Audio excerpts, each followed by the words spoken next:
The 12-year-old girl's fist slammed against the steel door one final time before her legs gave out. She collapsed, a 6-year-old child strapped to her back with frozen bedsheets. Blood pooled beneath her shattered wrist. Her voice cracked through chattering teeth. "Hide my sister. Please. They're selling her for $150,000. Tonight."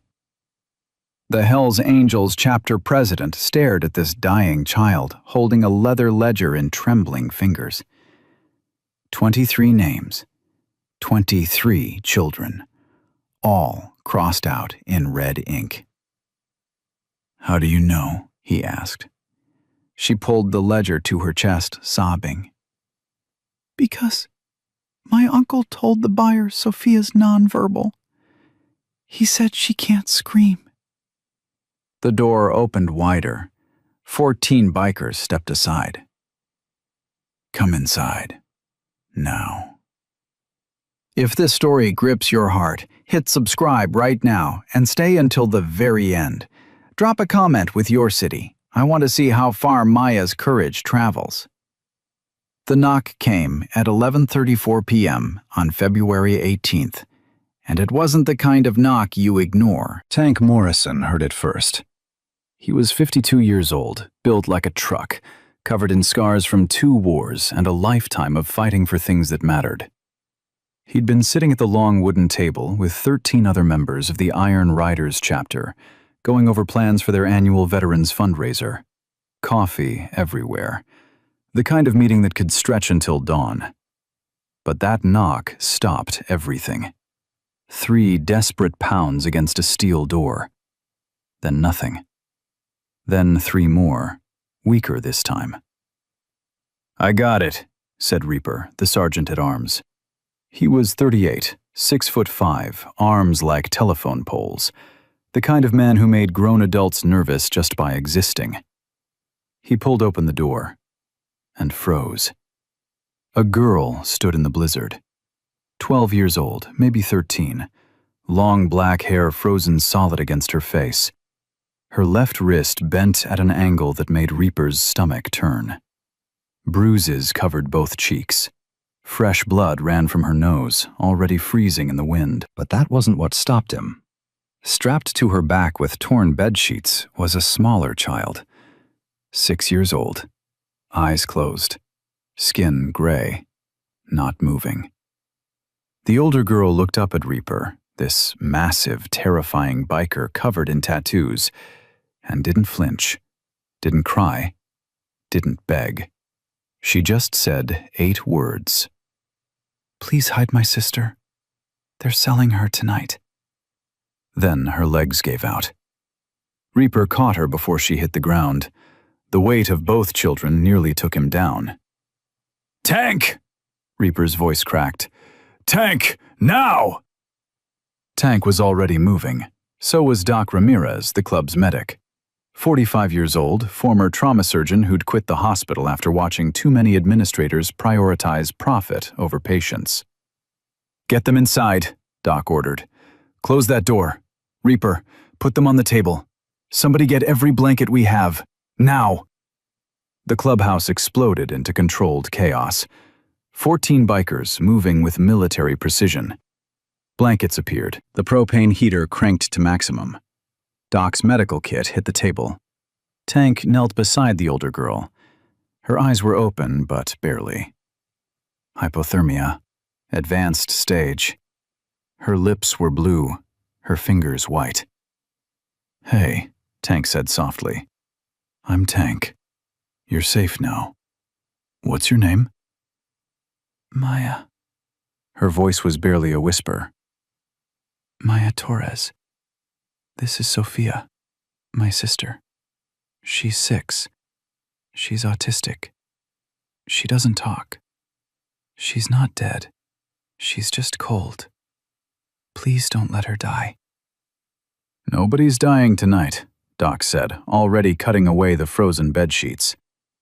"Maya, I need you to stay with me. Can you do that?" Maya nodded. Her teeth were chattering so violently she'd bitten through her lip. Doc unwrapped Sophia. The little girl's eyes opened. She didn't make a sound, just stared at the ceiling with wide, dark eyes that had seen too much. "She's breathing," Doc said. "Pulse is weak, but steady. Core temperature is dangerously low." "Maya, when did you leave? How long have you been walking?" "Left at 4:30 this afternoon. Walked from Mountain View Academy. 11 miles. The room went dead silent. Every man there knew that name. Mountain View Academy, the therapeutic boarding school up in the mountains. The place where rich families sent troubled kids. The place with the 8-foot fence and security cameras every 20 feet. "You escaped from Mountain View?" Tank's voice was carefully controlled. "How?" Maya's hand moved to her jacket. She pulled out a small leather book, water-damaged, but intact. She held it out to Tank with a shaking hand.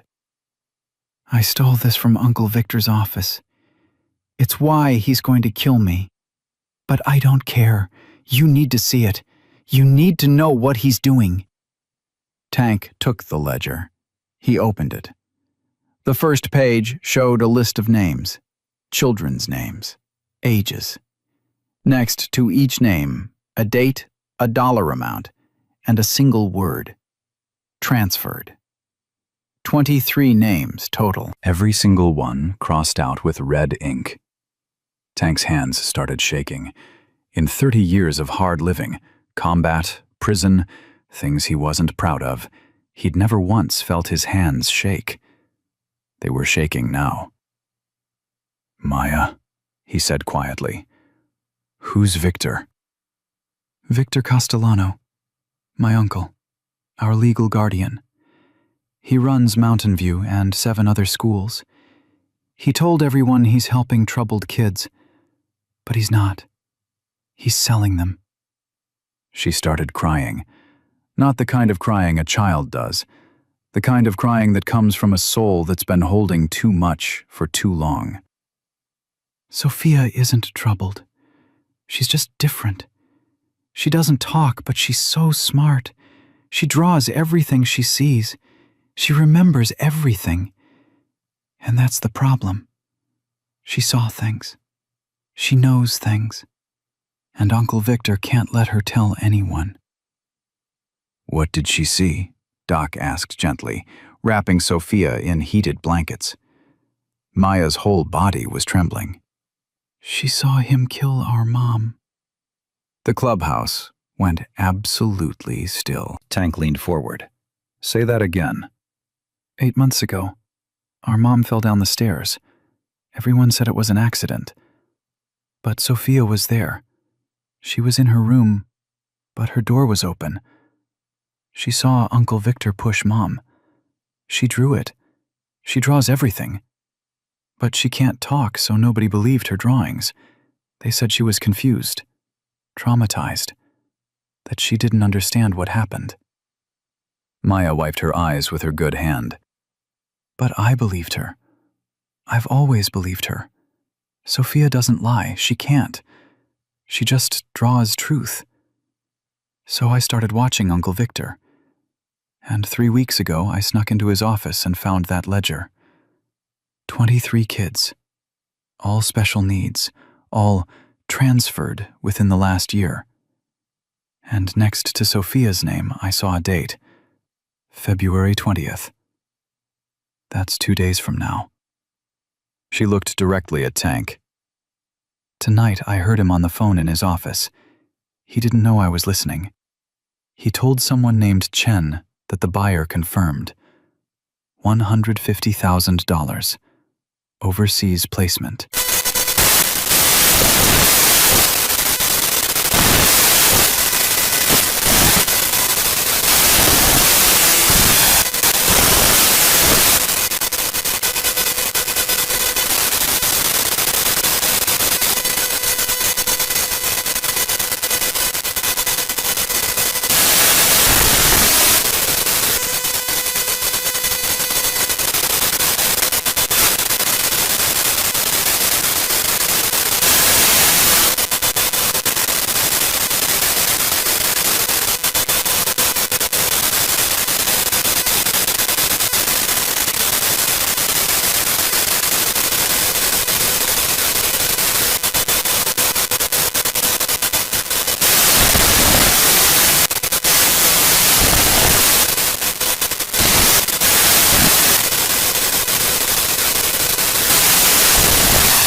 grilling hamburgers. I was there with Uncle Victor and Sophia. He was doing his caring guardian act for the cameras. You saw me standing alone, and you brought me a burger. You didn't ask why I looked scared. You just said, "You ever need someone who doesn't play by broken rules? You find us." You wrote your number on this card and told me to keep it somewhere safe. Tank remembered. A 12-year-old girl with haunted eyes, standing 20 feet from a man in an expensive suit who smiled for photos but never once touched the children he'd brought. I kept it in my shoe, Maya continued. Every single day for 6 months. And tonight, when I heard Uncle Victor on that phone call, I knew the police wouldn't help because Sheriff Kramer is Uncle Victor's friend. I knew the social workers wouldn't help because they already didn't believe Sophia's drawings. I knew nobody with power was going to listen to a kid. Her voice broke. But I remembered what you said. You don't play by broken rules. So I waited until bedtime count. I broke my window with a chair. I tied bed sheets together. I put Sophia on my back the way I've been carrying her since she was a baby, and I climbed out. The barbed wire cut my wrist. I think it broke it. But I didn't stop. I couldn't stop, because if I didn't get Sophia out tonight, she'd be gone forever. She looked around at 14 bikers staring at her. I'm sorry. I know you don't know us. I know we're nobody. But you're the only people who might actually do something. You're the only ones who aren't afraid. Tank crouched down in front of her, eye level, man to child. Maya, listen to me very carefully. You said you're nobody. You're wrong. As of right now, you and Sophia are family. Our family. And we protect our family. Do you understand? Maya's lip trembled. Really? Really. But I need you to understand what that means. Starting tonight, the hellsangels are going to go to war for you. We're going to break laws. We're going to make enemies. Some of us might go to prison. We're doing it anyway, not because we're heroes, because it's right, and because you were brave enough to knock on our door. Tears streamed down Maya's face. What if he finds us? Then he goes through 97 of us first, and that's not happening. 97? Tank smiled. It wasn't a kind smile. It was the smile of a man who just decided to burn down an empire. By tomorrow morning, every Hell's Angels chapter within 500 miles is going to know about you and Sophia. And they're all going to ride. Because that's what we do. We ride for family. Doc finished examining Sophia. Tank, this baby needs a hospital. Her core temperature is 72 degrees. That's critical. And Maya's wrist is definitely broken. No hospitals, Maya said immediately. Uncle Victor has people at every hospital. Nurses, doctors, security. He'll know within an hour. He'll have Sheriff Kramer pick us up. We'll disappear. Tank looked at Doc. Can you treat them here? I can stabilize them, but Tank, if Sophia's temperature doesn't come up in the next 2 hours... It will. You're the best trauma surgeon in 3 states.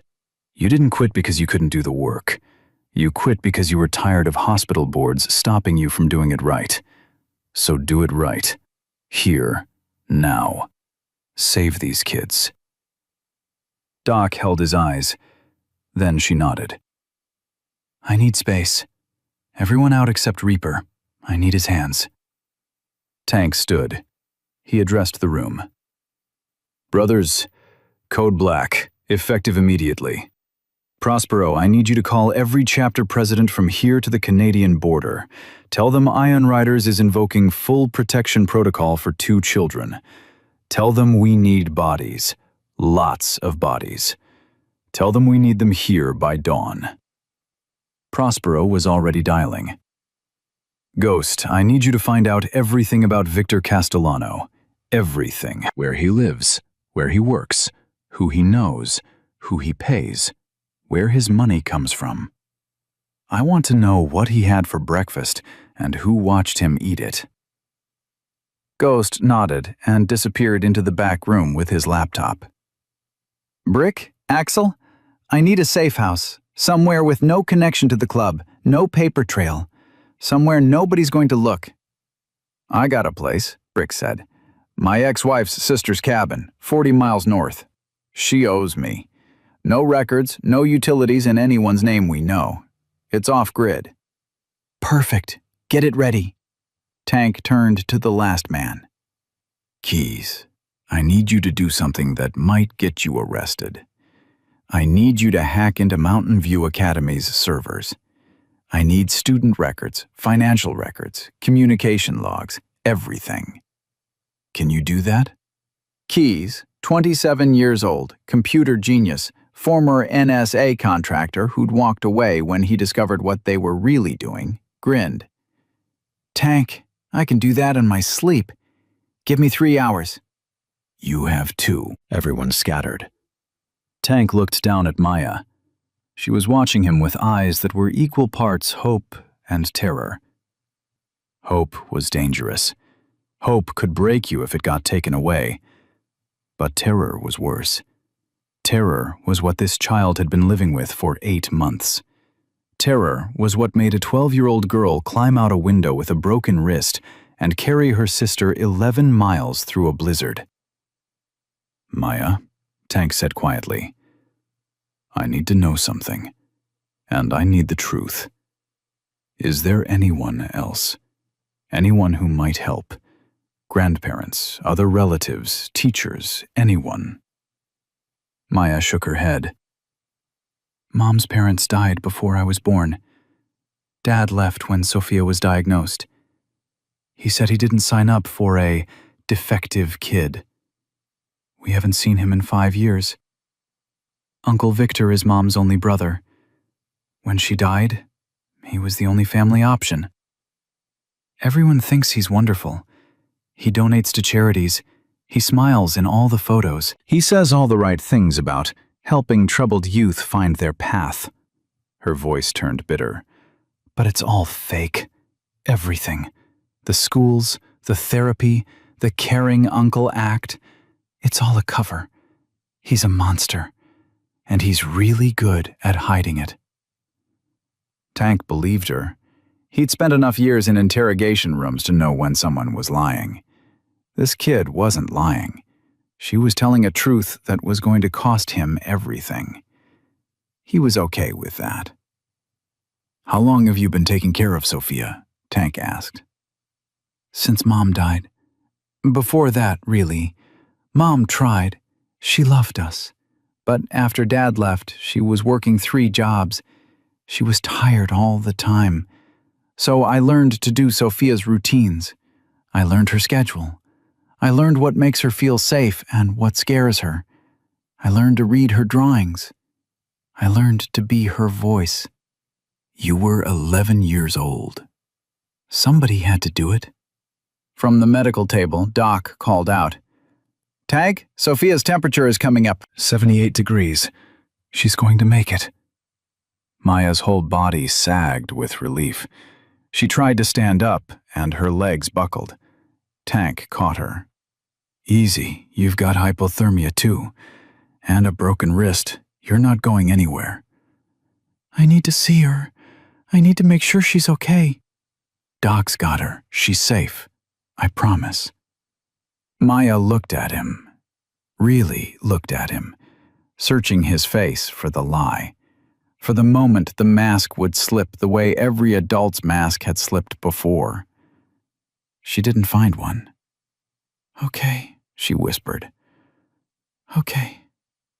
She let Tank help her to a chair. Reaper brought heated blankets. Someone put hot chocolate in her good hand. She drank it like she'd forgotten liquids existed.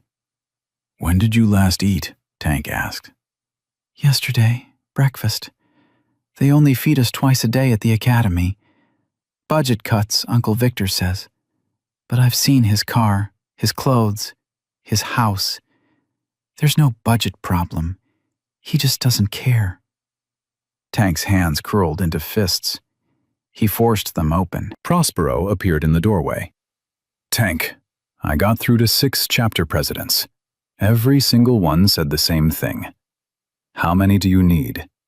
I told them, everyone. They're riding tonight. We're going to have close to 100 bikers here by sunrise. Tank nodded. This was happening. This was really happening. In the back room, Ghost shouted, Tank, you need to see this! Tank walked back. Ghost had 6 monitors going, all showing different information. Victor Castellano, Ghost said, 51 years old, runs 8 therapeutic boarding schools across Colorado, New Mexico, and Wyoming. On paper, he's a philanthropist. Big donations to children's charities. Awards from 3 governors. But look at this. He pulled up financial records. These schools bring in $42 million a year in tuition and state contracts, but they only spend $18 million on actual operations. That's a $24 million gap. Where's it going? Offshore accounts, Tank guessed. 6 of them. Cayman Islands, Switzerland, Singapore. And here's where it gets interesting. Those accounts have regular outgoing transfers, always in 6-figure amounts. Always to shell companies in Southeast Asia, Eastern Europe, and South America. Tank's blood went cold. He's not just selling kids. He's running a network. There's more. I cross-referenced the names in Maya's ledger with news reports. 11 of those 23 kids, their families reported them missing. But every single case was closed by the same sheriff. Let me guess. Sheriff Kramer. Bingo. Dale Kramer, 54 years old, sheriff of Summit County for 12 years. And guess who his biggest campaign donor is? Victor Castellano. $48,000 over the last 3 election cycles. Plus, Kramer's daughter just got a full scholarship to a private college that costs $60,000 a year. Scholarship funded by the Castellano Foundation. Tank stared at the screens. This wasn't just one corrupt man. This was a system. A machine built to exploit children and silence anyone who questioned it. Tank, Ghost said quietly, if we do this, if we really go after this guy, we're not just fighting him. We're fighting everyone he's bought. Sheriffs, judges, politicians. This could destroy the club. Tank looked through the doorway. He could see Maya sitting in that chair, wrapped in blankets, watching Doc work on her sister. A 12-year-old girl who'd walked 11 miles through a blizzard because she had no one else. Then the club gets destroyed, Tank said. I can live with that. What I can't live with is doing nothing. Ghost smiled. It was a tired smile. The smile of a man who'd seen too much and done too little. Good, because I already sent everything to a contact at the FBI. Federal agent I worked with back in my DEA days. She owes me. She'll look into it. She trustworthy? More than most. But Tank, even if the feds move fast, we're talking weeks, maybe months. And you heard Maya. Sophia's scheduled to be sold in 2 days. Then we don't wait for the feds. We move tonight. At 2:17 a.m., Doc Ramirez came out of the medical area. Her scrubs were soaked with sweat. Both girls are stable, she announced. Sophia's core temperature is back to 94 degrees. She's sleeping. I've given her IV fluids and antibiotics as a precaution. Maya's wrist is definitely broken. Compound fracture. I've set it and splinted it, but she needs surgery within the next week or she'll lose mobility. And both of them are severely malnourished. This didn't happen overnight. They've been starved for months. Tank's jaw clenched. Can they travel? In a few hours, yes. But Tank, these children need rest. Real rest. They've been through trauma that would break most adults. I know. But if Victor realizes they're gone, and he will, probably already has, he's going to mobilize everything he's got to find them. We need them somewhere he can't reach, somewhere we can defend if we have to. Doc nodded. She understood. The cabin? The cabin, with enough of us there to make damn sure nobody gets close. Maya appeared in the doorway. She'd refused to sleep.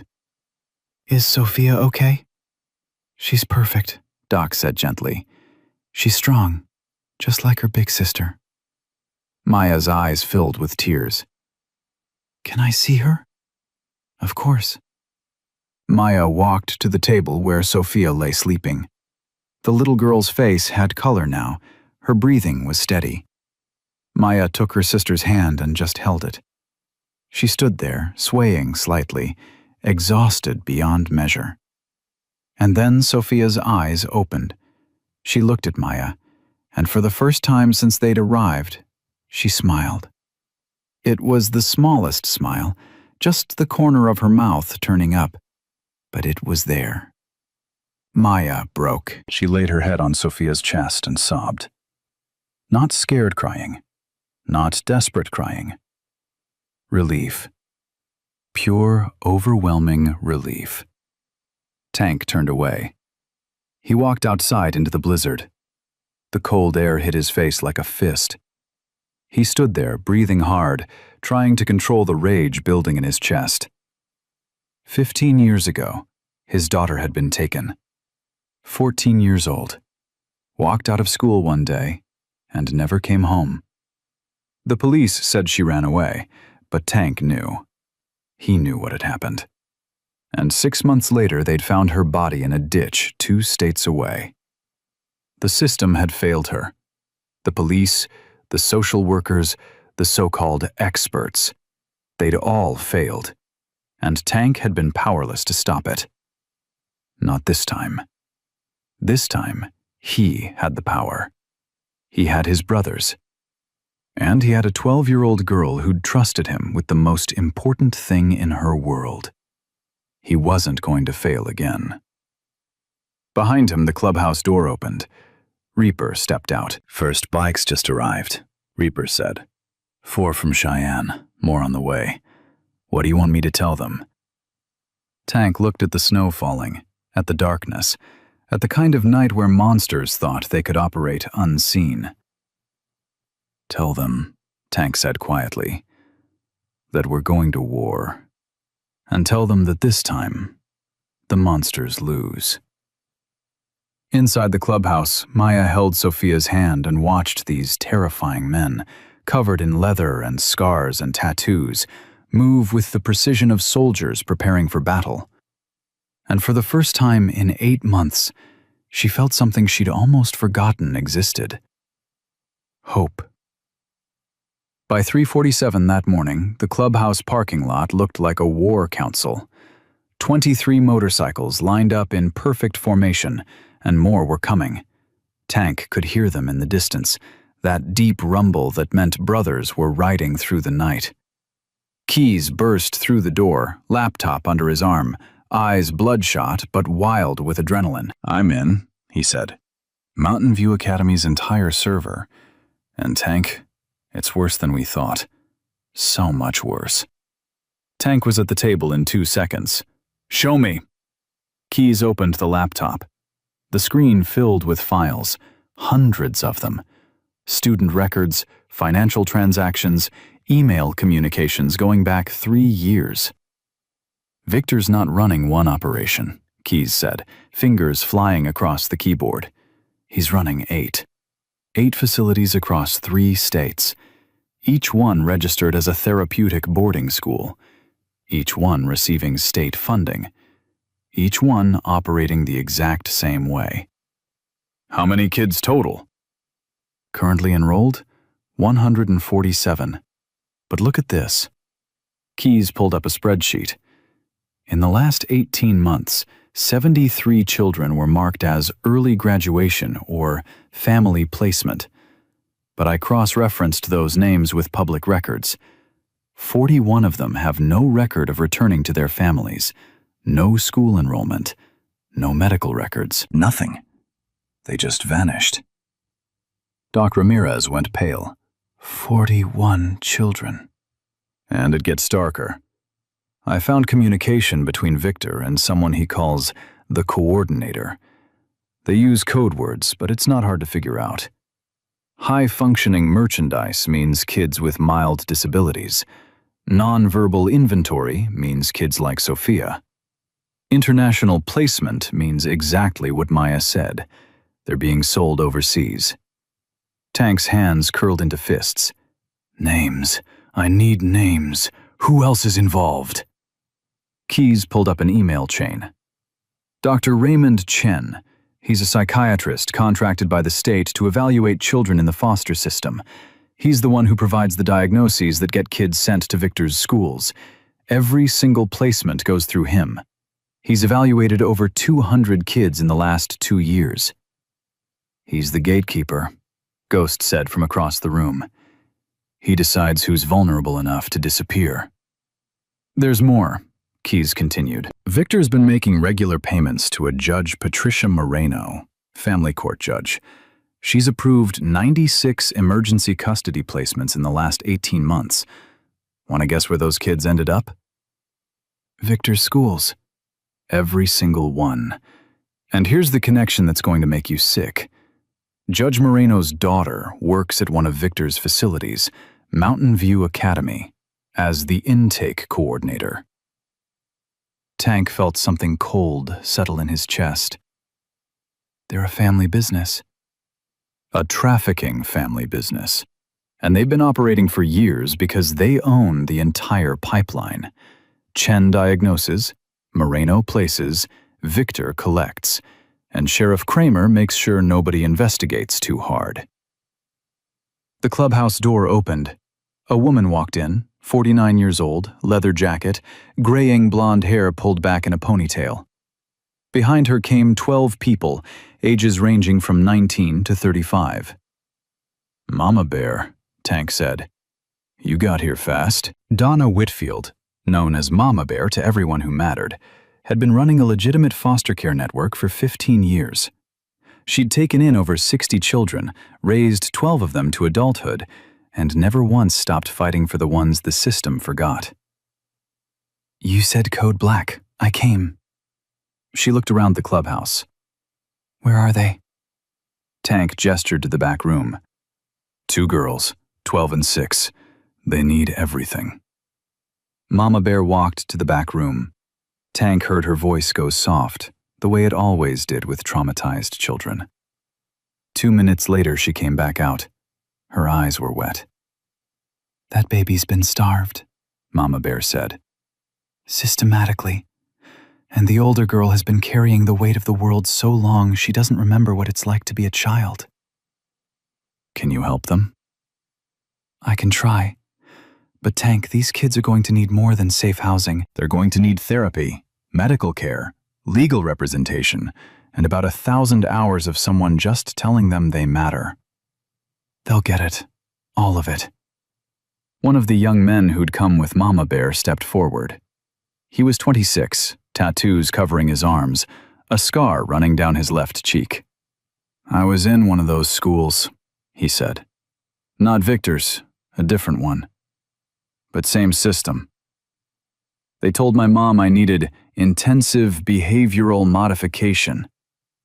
What I needed was someone to notice that my stepfather was beating me. Instead, I got sent to a place that made the abuse look like a vacation. He looked at Tank. Whatever you need, whatever it takes.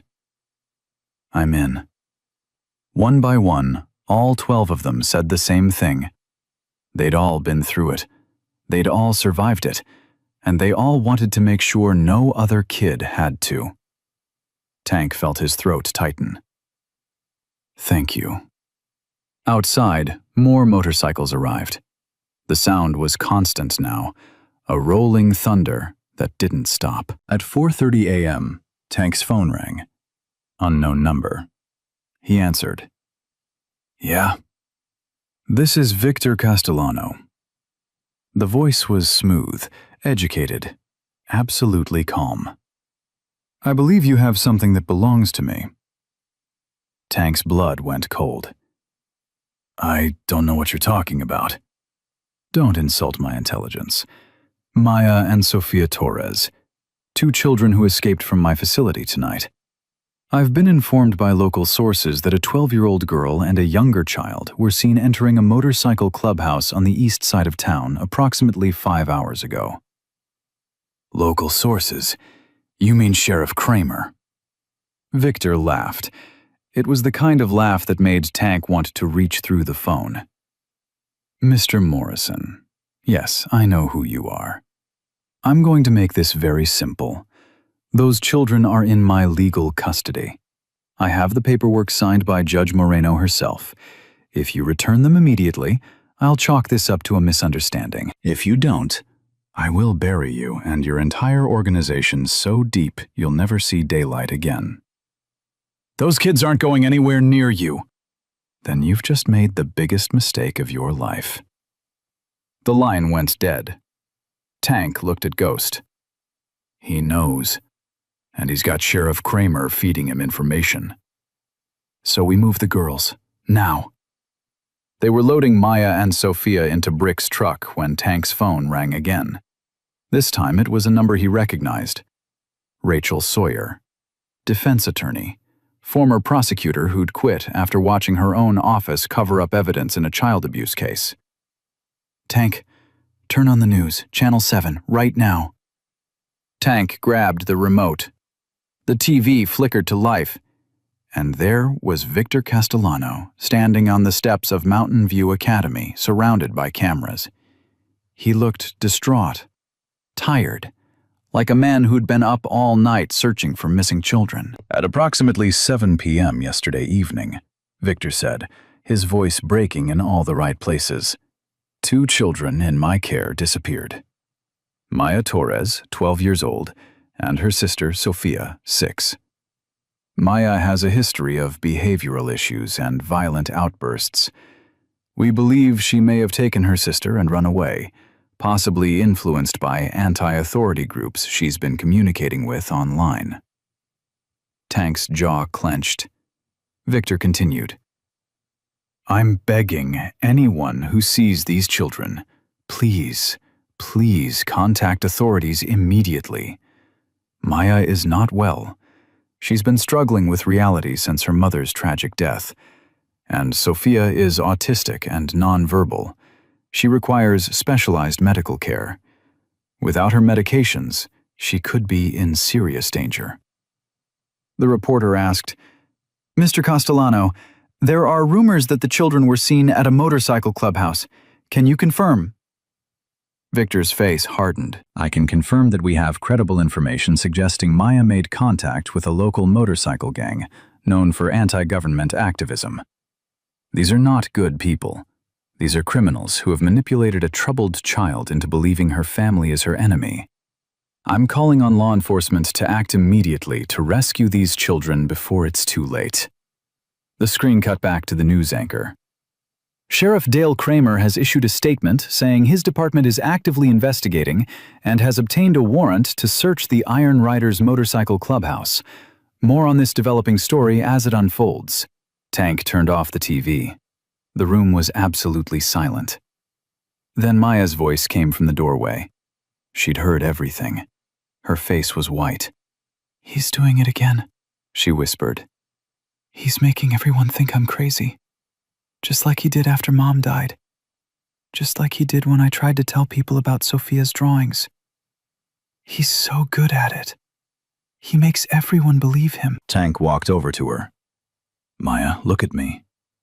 She looked up, tears streaming down her face. Do you trust me? Tank asked. Yes. Then trust me when I tell you this. He can control what the news says. He can control what Sheriff Kramer does. But he cannot control us. And we're not playing his game anymore. We're playing ours. At 5:15 a.m., Sheriff Kramer's convoy pulled up to the clubhouse. 6 squad cars, 12 deputies. The sheriff himself standing in front with a warrant in his hand and a smile that didn't reach his eyes. But he wasn't expecting what he found. 97 Hell's Angels, standing in perfect formation, 3 rows deep, silent, unmoving. The girls were already gone, moved to Brick's ex-sister-in-law's cabin 40 miles north, but Kramer didn't need to know that. "I have a warrant," Kramer announced, holding up the paper, "to search these premises and to take custody of Maya and Sofia Torres." Tank stepped forward. "You have a warrant to search. You don't have a warrant to enter. This is private property, and you're going to need a lot more than 12 deputies to get through us." Kramer's smile disappeared.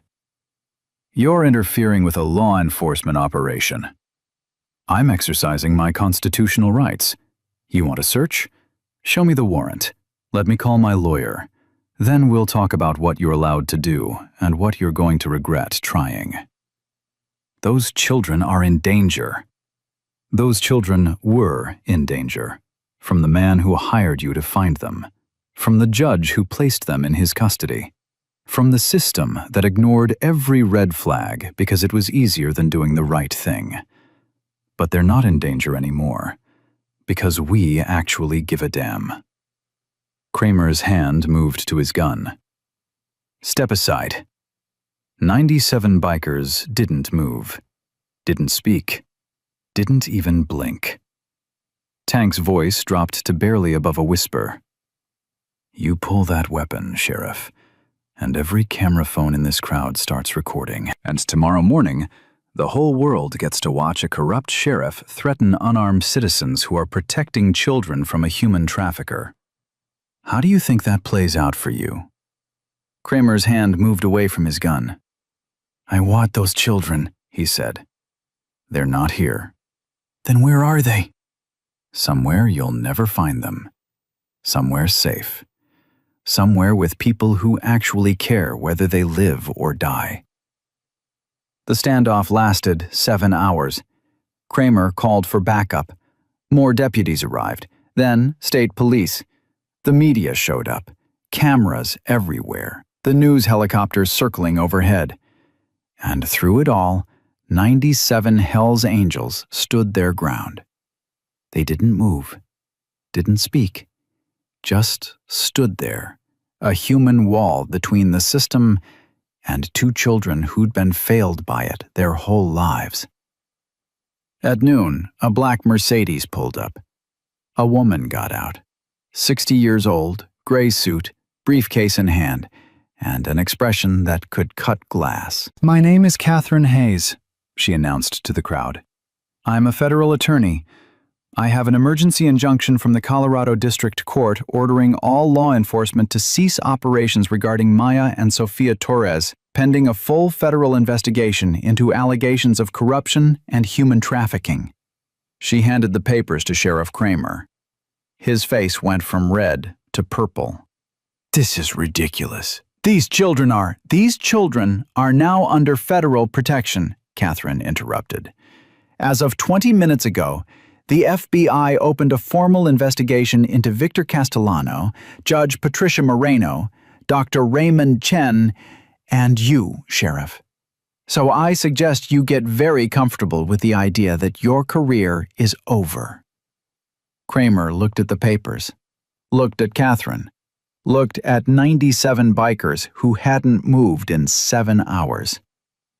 "This isn't over," he said. "Yes," Catherine replied. "It is." The squad cars left. The media scrambled for statements, and Tank finally allowed himself to breathe. Catherine walked up to him. "Nice job not punching anyone." "It was close." "I know. I watched the whole thing from my car. If you'd thrown one punch, the injunction would have been worthless." "How did you get involved?" "Ghost called an old friend. The old friend called me. I called in every favor I've collected in 35 years of practicing law. And I'm going to need to talk to those girls. Soon." "They're safe. I'll arrange it." Catherine studied his face. "Why are you doing this, Tank? You could lose everything. The club, your freedom, your life. Why risk it for 2 kids you don't know? Tank looked at the clubhouse, at his brothers who'd stood for 7 hours without complaining, at the young adults who'd come with Mama Bear, survivors of the same system that had destroyed their childhoods. Because someone has to, he said simply. And because 15 years ago, nobody did it for my daughter. Catherine's expression softened. I heard about that. I'm sorry. Don't be sorry. Just win this case. 40 miles away, at the cabin, Maya sat on the floor with Sophia. The little girl was drawing. She always drew. It was how she processed the world. Mama Bear watched from the doorway. She'd been a foster parent long enough to recognize trauma in all its forms, but she'd never seen a bond quite like this. The way Maya anticipated Sophia's every need, the way Sophia trusted Maya completely, absolutely, without question. She's been raising that baby since she was born, hasn't she? Mama Bear asked Doc. Since their father left. Maya was 7 years old and she became Sophia's primary caretaker. No 7-year-old should have that responsibility. But she did it anyway, and she did it well. Sophia finished her drawing. She held it up to Maya. Maya's breath caught. The drawing showed 2 girls holding hands, and behind them, standing in a circle, were dozens of people. People with motorcycles, people with kind faces, people who looked like they were protecting the girls. At the bottom, Sophia had drawn a single word, not written, drawn in her careful, precise way. The word was safe. Maya pulled Sophia into her arms. Yeah, baby, we're safe. Finally. And for the first time in 8 months, Maya believed it. At the clubhouse, Tank's phone buzzed. A text from an unknown number. You think you've won. You haven't. Those children have information that will destroy everything I've built. I will get them back, and when I do, they'll disappear so completely, not even you will find them. This is your last warning. V. Tank showed the text to Ghost. He's desperate, Ghost said. Desperate people make mistakes. Or they burn everything down rather than lose. So what do we do? Tank looked at the text again, at the threat, at the promise of violence against 2 children who'd already survived too much. We go on offense, Tank said. Victor wants to threaten my family? Then I'm going to take everything he loves and watch it burn. Ghost smiled. It wasn't a nice smile. Now you're talking my language. Keyes appeared with his laptop. Tank, I found something. In Victor's emails. He's scheduled a meeting tomorrow at 2 p.m. Location listed as the usual place. I cross-referenced his calendar. The usual place is a private office in Denver. And guess who else has meetings at that same location? Judge Moreno. And Dr. Chen, and 3 other people whose names appear in the financial records as consultants. Tank, they're all meeting tomorrow. Every single person in the trafficking network. In one room. Tank stared at the screen. Can you get us access to that building? I can get you access to anywhere. But Tank, if you're thinking what I think you're thinking... I'm thinking, Tank said quietly, that tomorrow afternoon, the whole conspiracy is going to walk into a room together. And I'm thinking that's the kind of opportunity that doesn't come twice. Doc Ramirez walked over. Tank, Maya's asking for you. She wants to tell you something. Says it's important. Tank found Maya sitting in the back room, wrapped in a blanket, Sophia asleep against her shoulder. Hey, kid. What's up? Maya looked at him with those 2 old eyes. I never told anyone this. Not the police, not social workers, nobody. But I'm going to tell you. Okay. Uncle Victor didn't just kill my mom.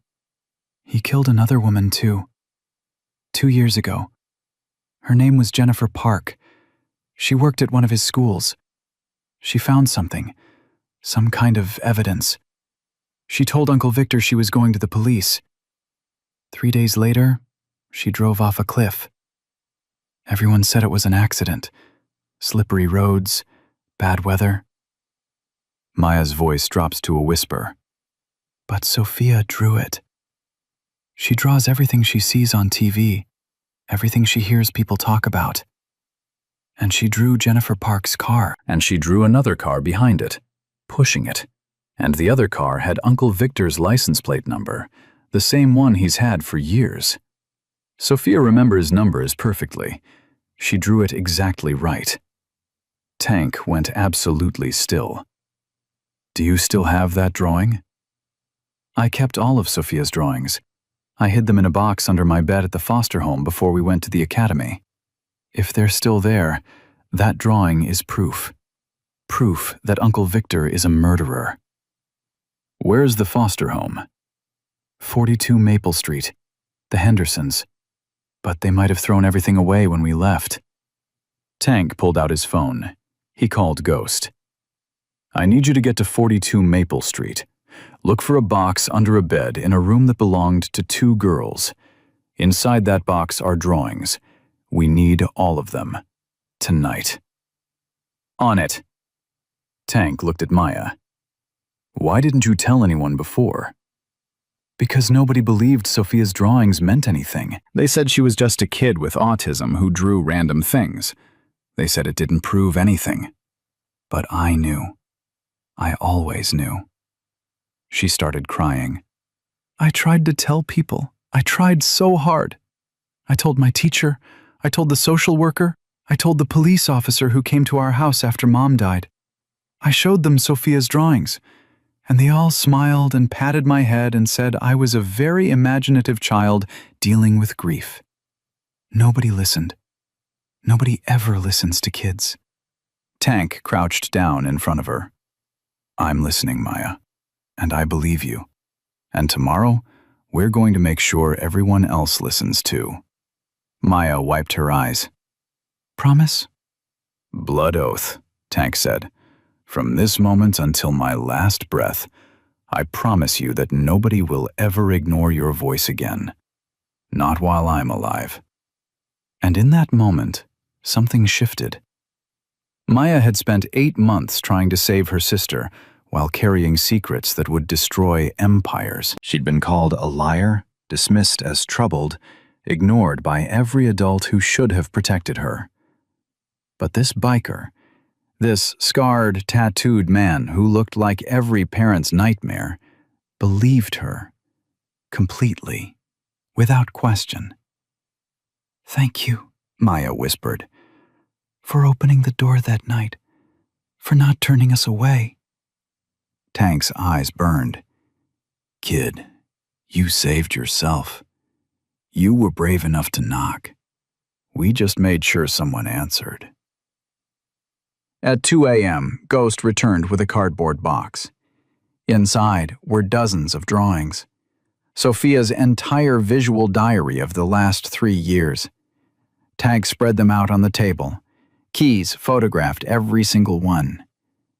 And there it was, the drawing Maya had described. A car going off a cliff. Another car behind it, pushing. A license plate number rendered in Sophia's precise, careful hand. A date in the corner. 2 years ago. 3 days after Jennifer Park told Victor Castellano she was going to the police. This is evidence of murder, Catherine Hayes said. She'd stayed at the clubhouse, knowing things were about to escalate. With this and the financial records, we've got enough to bring RICO charges. Racketeering, conspiracy, murder, human trafficking. Victor Castellano is going to die in prison. Good, Tank said, because tomorrow, we're making sure he knows it. The meeting was scheduled for 2 p.m. at the Riverside Executive Center in downtown Denver. Keyes had pulled the building schematics, security protocols, and visitor logs going back 6 months. Victor Castellano rented a private conference room on the 8th floor under the name of a shell company called Summit Educational Consulting. He's been using that room twice a month for the last year, Keyes said, pointing at his screen. Always the same day, always the same time. And look at the names on the visitor logs. Tank leaned in. Judge Patricia Moreno, Dr. Raymond Chen, 3 other names he didn't recognize, but that Ghost had already identified as lawyers, accountants, and what Ghost called logistics coordinators, people who arranged transportation for the children being trafficked. They're meeting today to discuss damage control, Catherine Hayes said. She'd been on the phone with her FBI contact for the last hour. Victor knows Maya has his ledger. He knows she's talking. He's panicking. And when criminals panic, they either run or they consolidate. My guess is he's called this meeting to figure out how to make the problem disappear. The problem being my kids, Tank said flatly. Exactly. And that makes this meeting very dangerous for Maya and Sophia.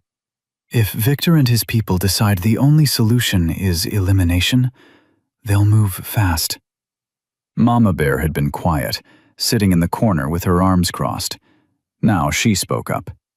So we hit them first. Catherine turned. I can't legally advise you to do anything that— I'm not asking for legal advice, Mama Bear interrupted. I'm saying that if these people are planning to hurt children, we don't wait for them to make the first move.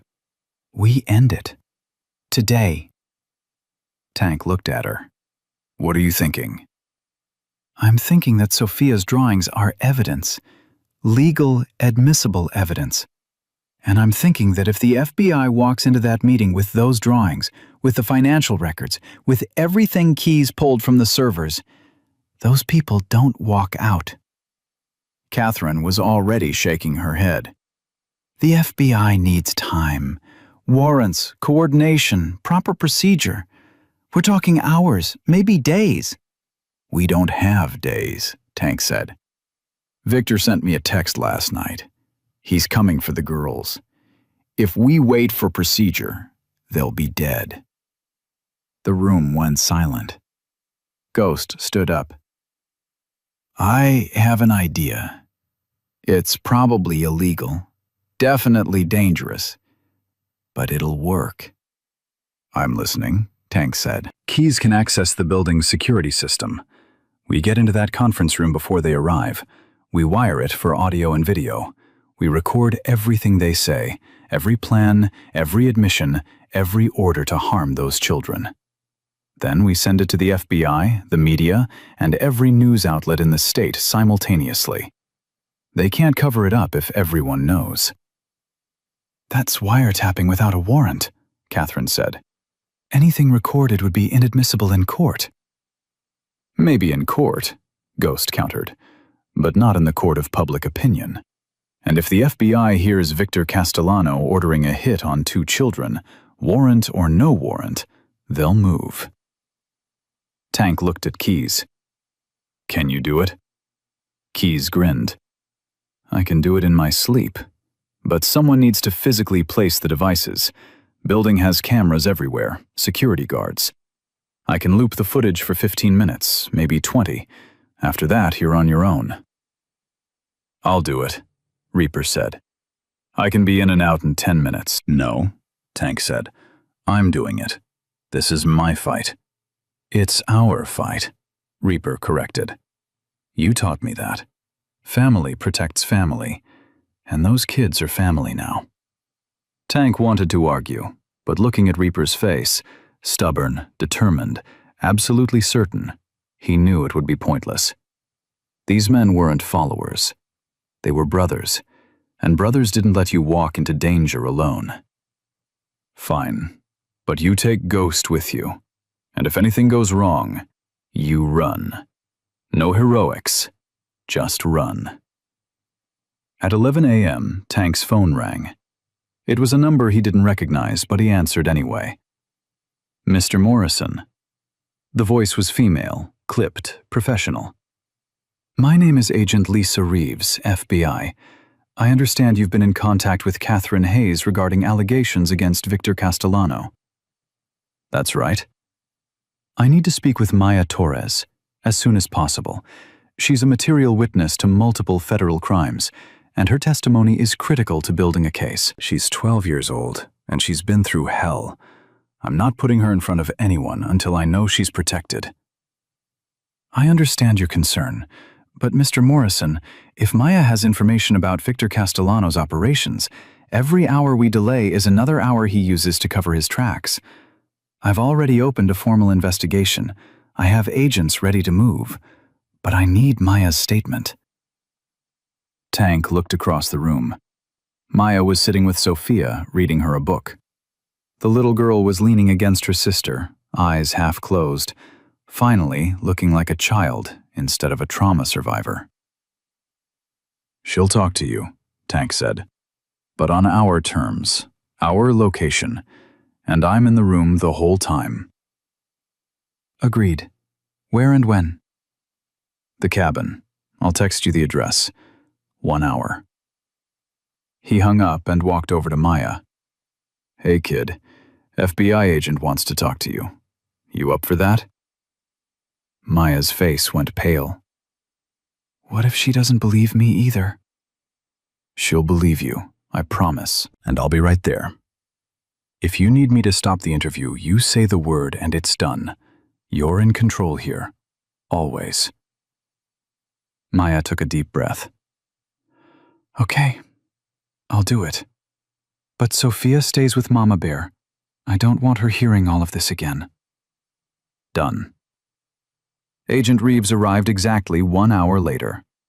She was 43 years old, 17 years with the FBI, and she'd spent the last 5 years working child exploitation cases. She'd seen things that would break most people.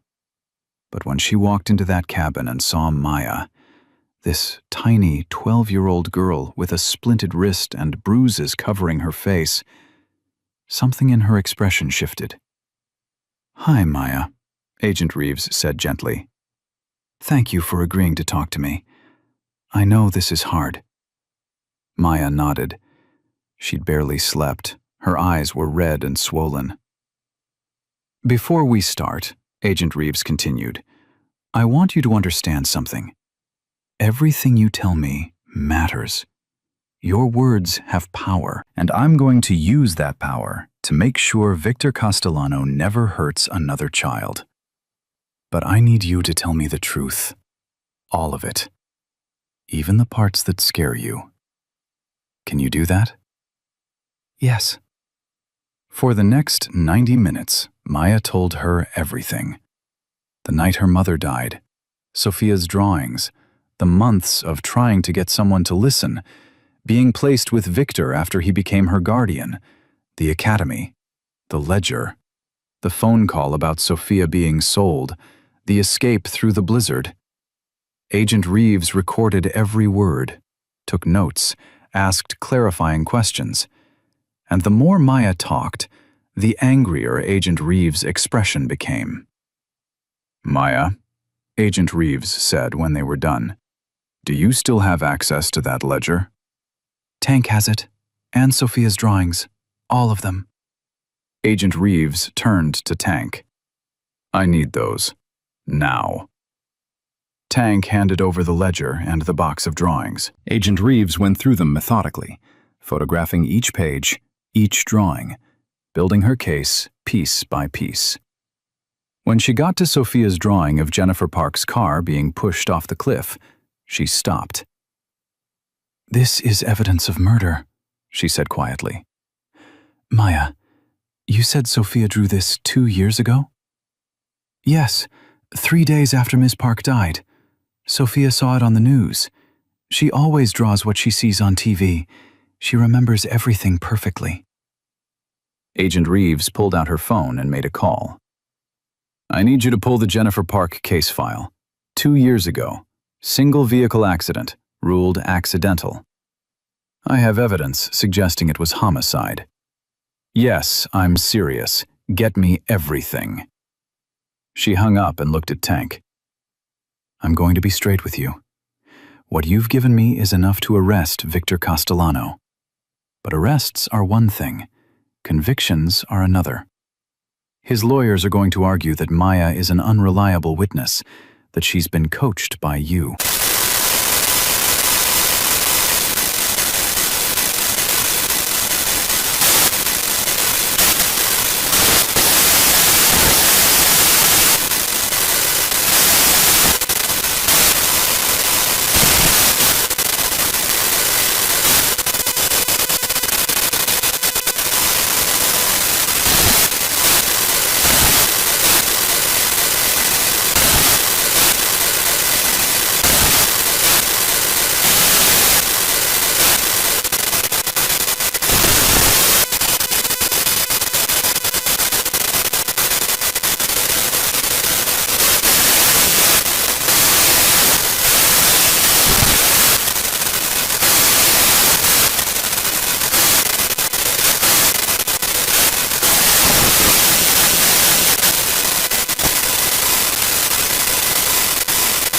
What I heard is that you have information about the location of a meeting where multiple suspects in a federal trafficking investigation will be gathered.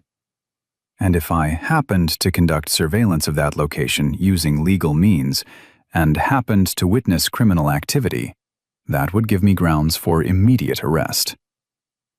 She pulled out a business card and wrote something on the back. This is the direct number to my tactical team. If anything goes wrong at that meeting, you call this number. And Tank, whatever you're planning, don't get caught. Because if you do, I can't help you. At 1:15 p.m., Ghost and Reaper walked into the Riverside Executive Center, dressed in business suits. Keys had created fake IDs, identifying them as IT contractors hired to upgrade the building's network infrastructure. Security barely glanced at them. They took the elevator to the 8th floor, walked to conference room 804, and used the access code Keys had pulled from the building's system. The room was empty. Long table, 12 chairs, windows overlooking downtown Denver. Ghost pulled 4 tiny wireless cameras from his bag and placed them in the ceiling vents, the wall clock, and the corner of a bookshelf. Reaper set up audio receivers disguised as electrical outlets. They were done in 8 minutes. On their way out, they passed a woman in the hallway. 60 years old, gray suit, cold eyes. Judge Patricia Moreno. She looked at them without recognition and kept walking. Ghost and Reaper didn't speak until they were back in the truck 3 blocks away. She's early, Ghost said. We need to warn Tank. But before he could make the call, Key's voice came through the radio. We've got a problem. Big problem. Sheriff Kramer just showed up at the cabin, with 6 deputies, and he's got an arrest warrant for Tank. Tank's blood went cold. For what? Kidnapping. Victor filed charges this morning. Says you abducted Maya and Sophia from his lawful custody. Judge Moreno signed the warrant an hour ago. I'm not at the cabin. The girls and Mama Bear are. I know, which means Kramer's about to figure out you're not there. And when he does, he's going to start tearing this town apart looking for you. Tank looked at Agent Reeves. She was already on her phone, talking fast and angry to someone at the FBI. Stall him, Tank told Keys. I don't care how. Just give me 30 minutes. On it. Agent Reeves hung up.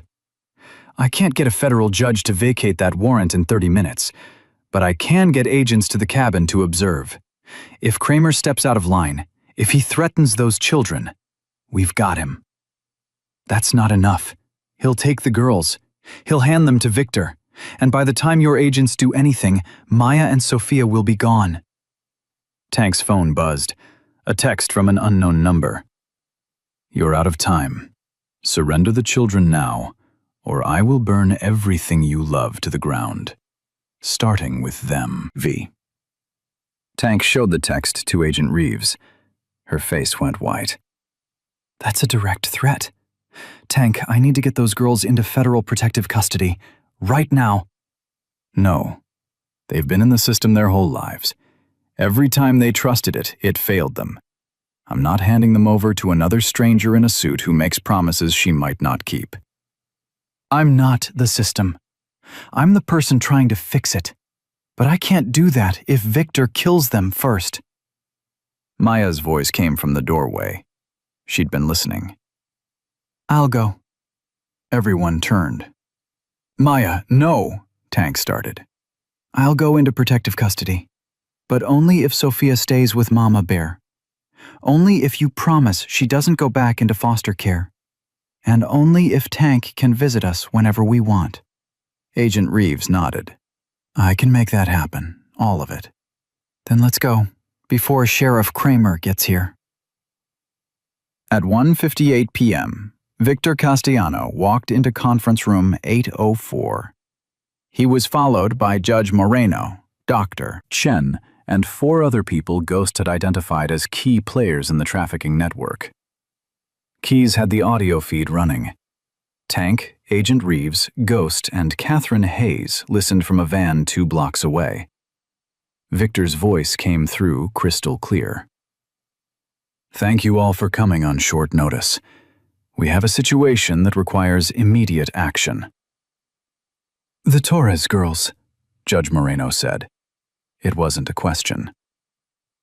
Exactly. Maya has my ledger. She's given it to the FBI, and her sister's drawings are apparently being used as evidence in Jennifer Park's death investigation. Silence. Then Dr. Chen spoke. How is that possible? Park died 2 years ago. The case was closed. The autistic child drew it. Apparently, she has perfect visual recall, and the FBI is taking it seriously. That's insane, Judge Moreno snapped. A child's drawing isn't evidence. It is when it shows my license plate number and the exact location where Park went off the road. The feds are reopening the investigation, which means all of us are at risk. One of the other men spoke. Tank didn't recognize his voice.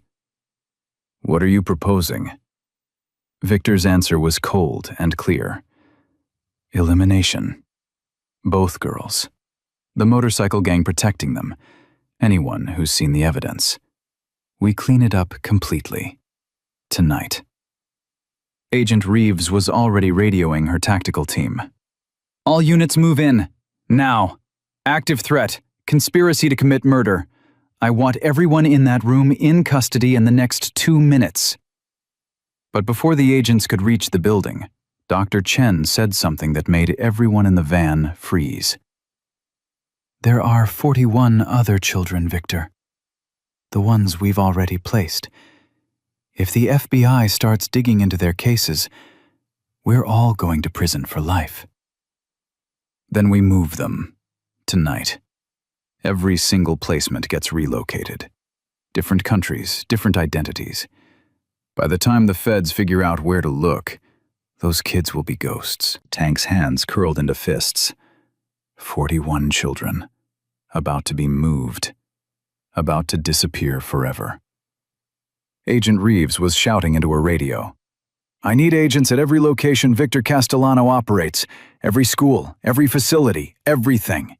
Nobody moves any children. Nobody.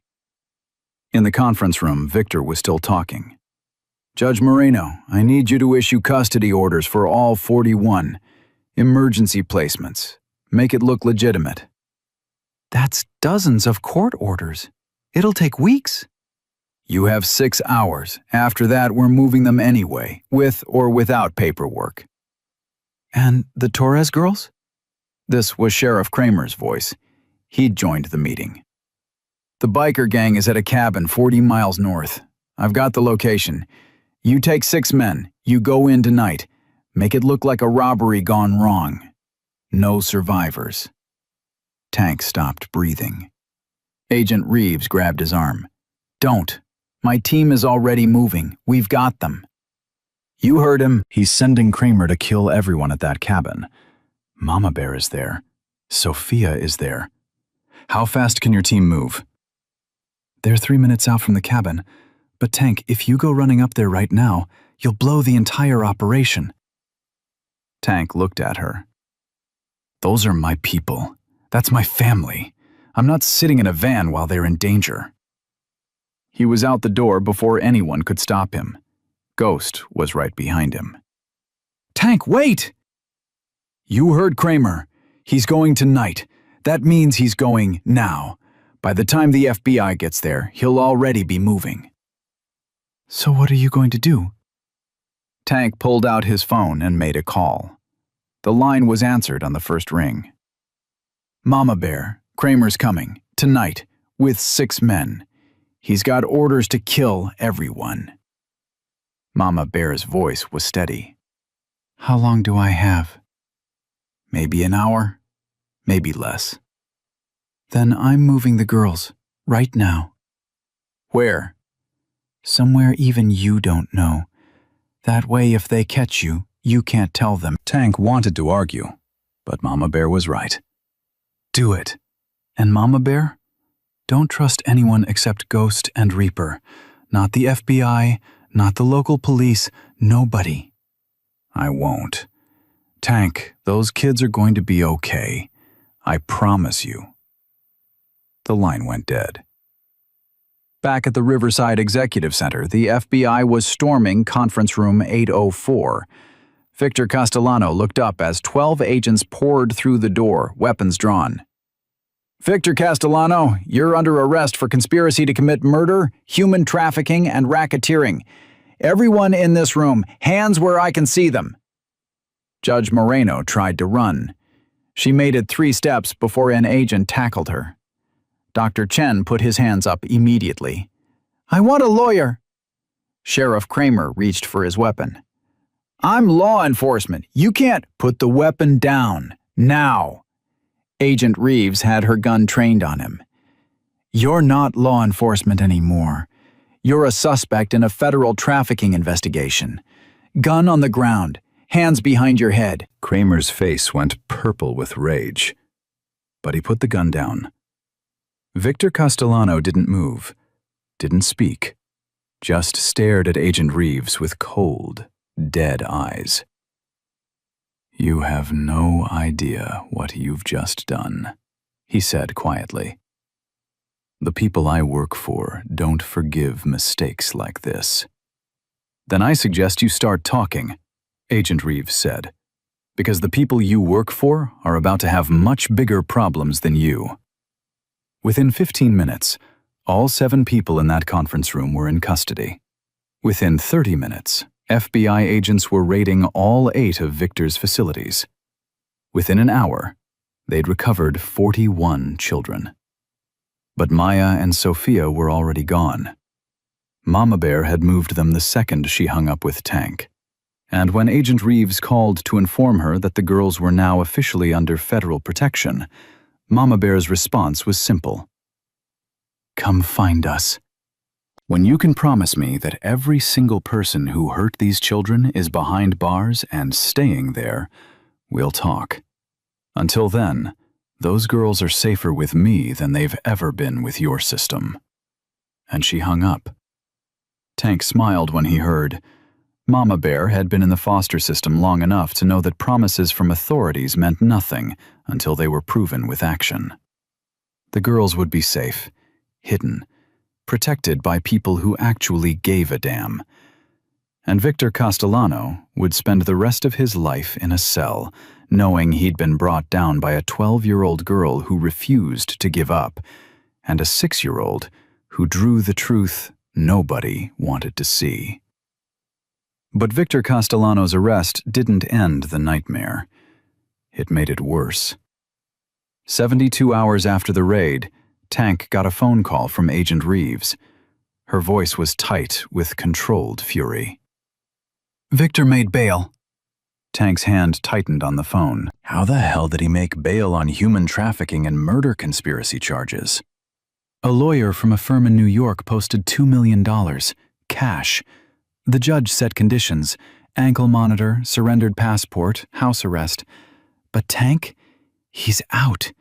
And the second he walked out of that courthouse, he disappeared. What do you mean, disappeared? I mean, he cut off his ankle monitor 20 minutes after leaving federal custody. We've got agents at his house, his office, every property he owns. He's not at any of them. He's in the wind. Tank felt ice run through his veins. He's going after the girls. That's what I'm afraid of. Tank, I need to know where Mama Bear took them, right now, because if Victor finds them before we do... I don't know where they are. Mama Bear said it was safer that way, and she was right. Then we need to find Mama Bear, fast, because Victor's not working alone anymore. We arrested his network, but he told us the truth in that conference room. He works for other people, bigger people, and those people just spent $2 million to get him out. They didn't do that so he could sit in a hotel room. They did it so he could clean up the mess. Tank was already moving, grabbing his keys, his jacket. I'll find them. Tank, wait, there's something else. One of Victor's associates, a man named Marcus Webb, we picked him up during the raids. He's talking, wants a deal. And what he's saying is going to change everything. I'm listening. Victor's operation wasn't just about selling children. It was about control. These kids, the ones with disabilities, the ones in the foster system, the ones nobody's watching, they were being used as leverage against their families. Parents who wouldn't cooperate with certain business deals, witnesses who saw things they shouldn't have seen, people who needed to be silenced. Victor would take their kids, place them in his facilities, and suddenly those parents became very cooperative. Tank's stomach turned. How many? Webb says at least 70 families over the last 5 years. Some paid ransoms disguised as tuition. Some were blackmailed into silence. Some were threatened with losing their kids permanently if they didn't comply. And the ones who fought back? Let me guess. Their kids disappeared. Exactly. Victor's 23 crossed-out names in that ledger? Those weren't just trafficking victims. Those were messages. Examples of what happens when you don't cooperate. Jesus Christ. There's more. Webb gave us names. The people Victor works for. And Tank, this goes higher than we thought. State senators, federal judges, CEOs of major corporations. We're talking about a network that's been operating for a decade. Tank leaned against his truck, trying to process it. How did nobody notice? Because they were careful. They targeted the most vulnerable. Foster kids, kids with disabilities, kids from poor families who couldn't afford lawyers. The system was designed to fail these children. Victor just exploited it better than anyone else. Agent Reeves' voice dropped. And Tank? One of the names Webb gave us? Sheriff Kramer's boss. The county commissioner who appointed him. He's been on Victor's payroll for 8 years, which means every complaint, every investigation, every case that could have stopped this, it was buried from the top down. Tank felt rage building in his chest. Pure, white-hot rage. Where's Kramer now? Federal holding. He's not talking. But we've got enough to put him away for 30 years even without his cooperation. Good. Because if I see him right now, I'm going to do something that gets me arrested. Tank, I need you to focus. Victor is out there. He's desperate. And desperate men with nothing to lose are the most dangerous. Find those girls. Protect them. Let us handle Victor. Tank hung up and immediately called Ghost. Victor's out. We need to find Mama Bear and the girls. Now. Ghost was quiet for a moment. Tank, I might know where they are. What? 3 days ago, Mama Bear called me. Didn't say where she was, but I heard something in the background. A train whistle. Specific pattern. I used to run freight routes back in the day. That whistle pattern only exists in one place in Colorado. Where? Junction City. Little town about 90 miles west. Population 300. One stoplight. The kind of place where strangers get noticed, but nobody asks questions if you keep to yourself. You sure? 90%. It's the only place that makes sense. Remote enough to hide, small enough that she'd hear if anyone came looking, close enough that we could get there if things went bad. Tank was already in his truck. I'm going. You coming? Already on my bike.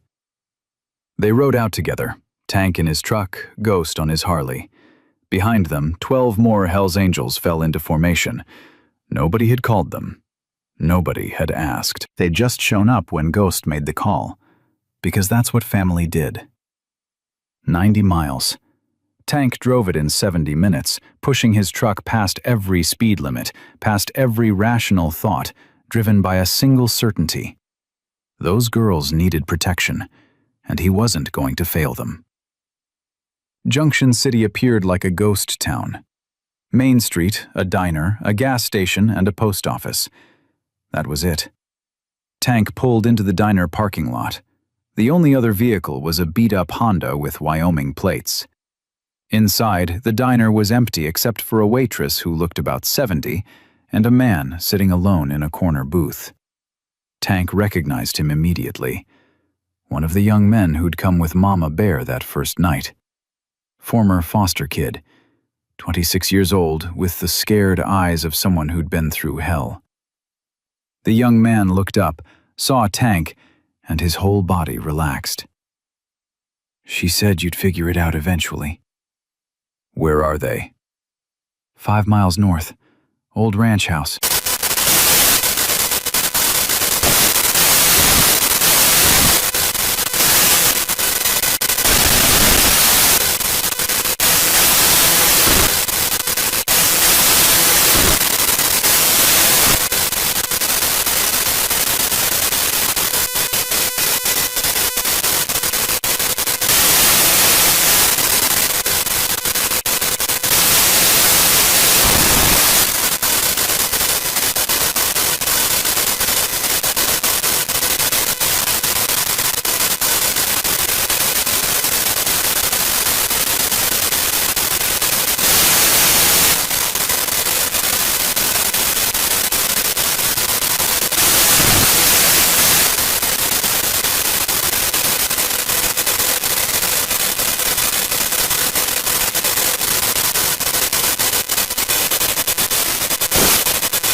FBI called me 6 times.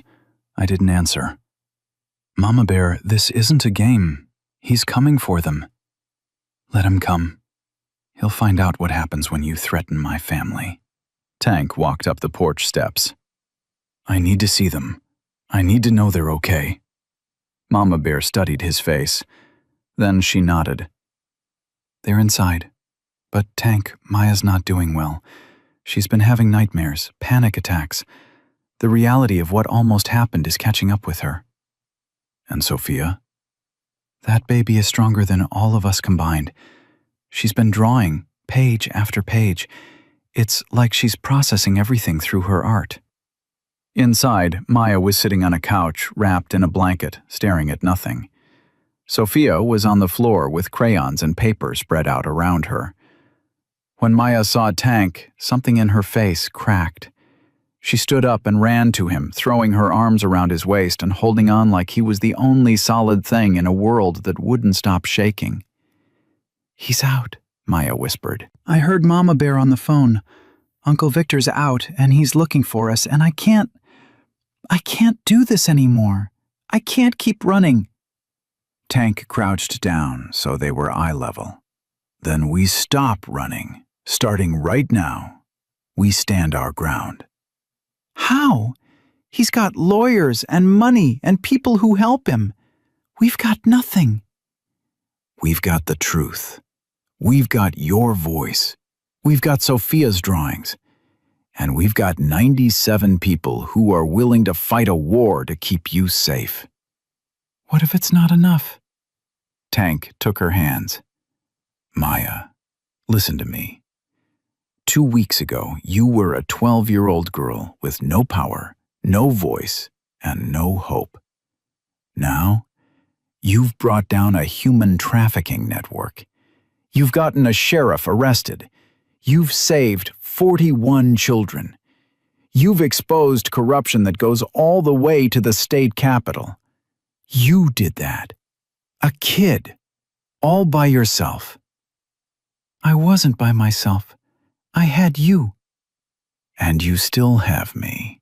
You always will. But kid, you need to understand something. I didn't save you. You saved yourself.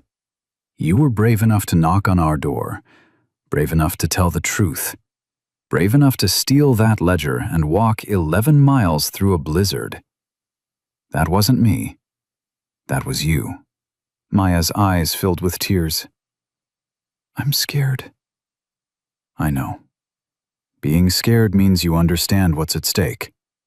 But Maya, fear doesn't mean you can't fight.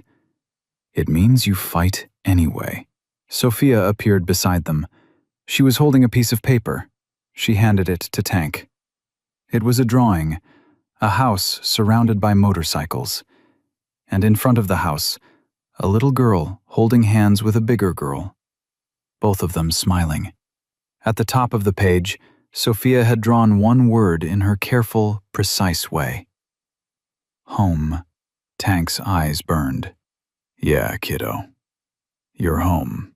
That night, Agent Reeves called with news that made everyone in the ranch house go silent. We found Victor. Where? Heading west on I-70. But Tank, he's not alone. We've identified the vehicle he's in. It belongs to a private security company based in New York, the same company that posted his bail. We're tracking 3 additional vehicles moving in formation with him, all headed in your direction. Tank looked out the window at the darkness. How far?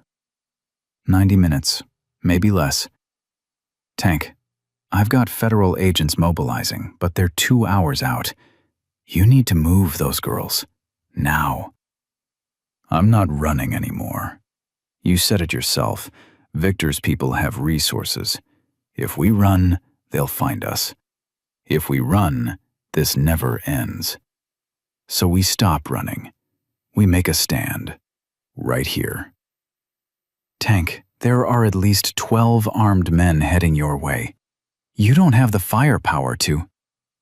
I've got 97 hellsangels who've been waiting for permission to end this.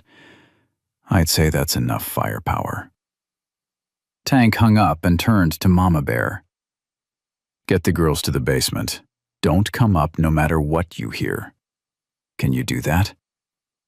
Mama Bear's jaw was set. I can do that. But Tank, if this goes wrong, it won't. Because we've got something Victor doesn't. We've got something worth fighting for. He made the call, the one he'd been hoping he wouldn't have to make. But now there was no choice. Brothers, this is Tank. Code Black has escalated. Victor Castellano is coming with armed men. I need everyone. I need you here. I need you now. The response was immediate. Engines starting, bikes rolling, men and women dropping everything and riding into the night. Within 40 minutes, the ranch house was surrounded, not by Victor's people, by Hell's Angels, 97 of them, standing in perfect formation, headlights illuminating the darkness, engines rumbling like thunder. Ghost stood beside Tank. This is insane. We're outnumbered, outgunned. If shooting starts, people die. Then we make sure shooting doesn't start. We make them see that getting to those girls means going through all of us, and we make them decide if 2 children are worth that price. At exactly 11:47 p.m., 3 black SUVs rolled up the dirt road. They stopped 50 yards from the house. Doors opened. 12 men got out, all armed, all wearing tactical gear. And from the lead vehicle, Victor Castellano emerged. He walked forward slowly, hands raised in a gesture of peace, but his eyes were cold, dead. Mr. Morrison, Victor called out. I just want to talk." "We're done talking." "I think you misunderstand the situation. Those children are legally in my custody. I have court documents. I have the law on my side. You're the ones breaking it. Your custody was revoked the second you got arrested for human trafficking." "My charges will be dropped. My lawyers are already working on it. Illegal wiretap. Inadmissible evidence. It's all falling apart, Morrison. By next week, I'll be a free man, and those girls will be returned to me." Tank stepped forward. The 97 bikers behind him moved as one. "That's not happening." Victor smiled. It was the smile of a man who believed he'd already won. "You're going to start a war over 2 children you've known for less than 2 weeks?" "No," Tank said quietly. "We're going to end one. You've been terrorizing kids for years, selling them, killing them, using them as leverage. That ends tonight, one way or another. You have no idea what you're dealing with. The people I work for are about to find out what happens when 97 hellsangels decide they've had enough." Victor's expression changed. The confident mask slipped, and underneath it was something Tank recognized. Fear. "You're bluffing," Victor said. "You won't risk your club for 2 kids. Try us." For 10 seconds, nobody moved. Nobody breathed.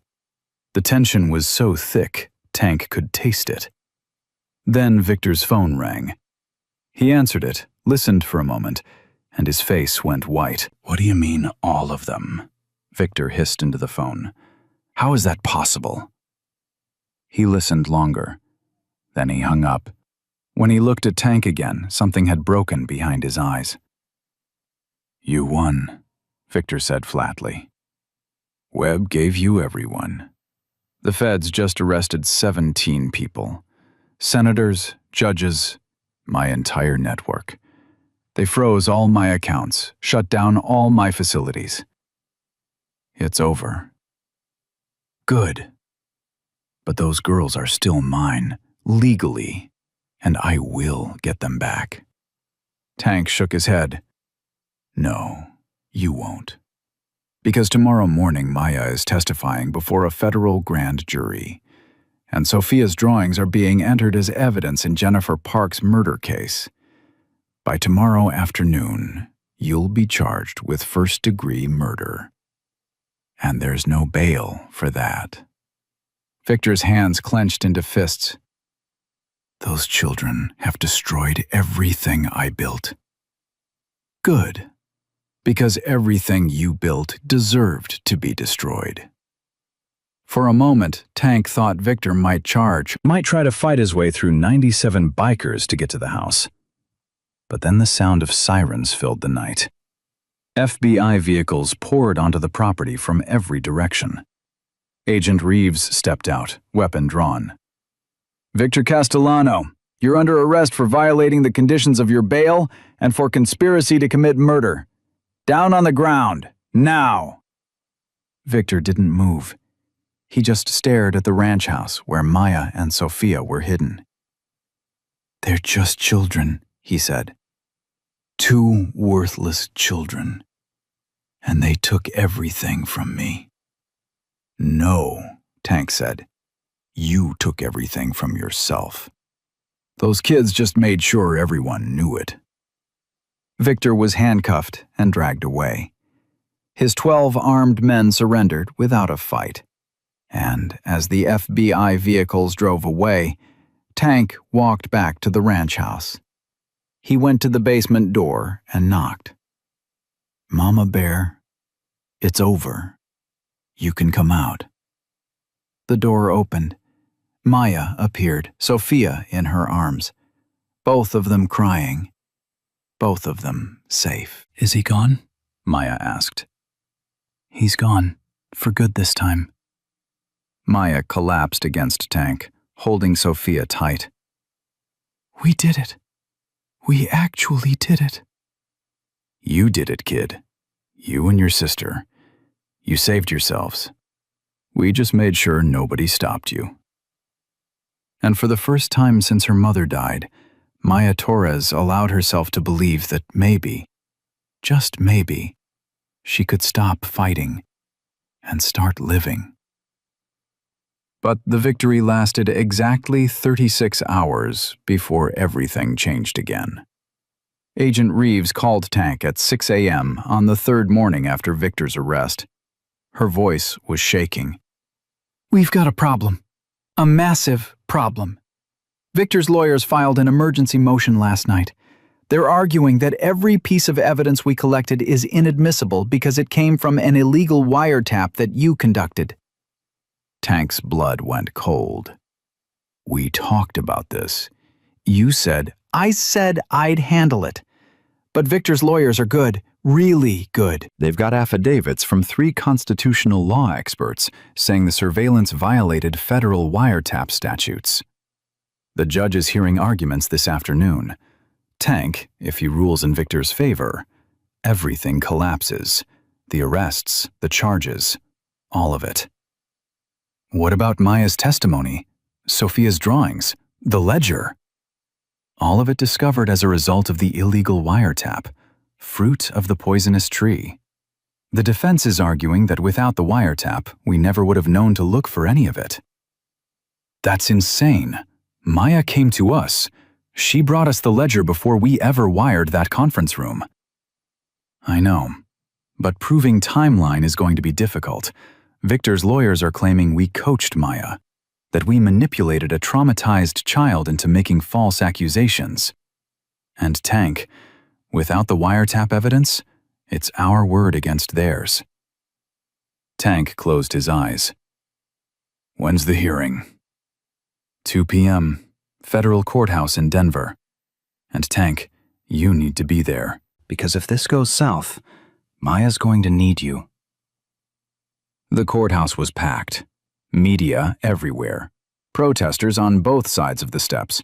People holding signs that said, "Protect our children," on one side, and "Innocent until proven guilty" on the other. Tank walked through the chaos with Maya beside him.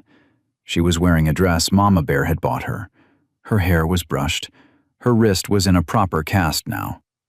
She looked like any other 12-year-old girl. But her eyes told a different story. Old eyes. Tired eyes. Eyes that had seen too much. "I don't want to go in there," Maya whispered. "I don't want to see him again." "You don't have to. The hearing is just about the evidence. You're not testifying today." "But what if the judge says the evidence is bad? What if Uncle Victor goes free?"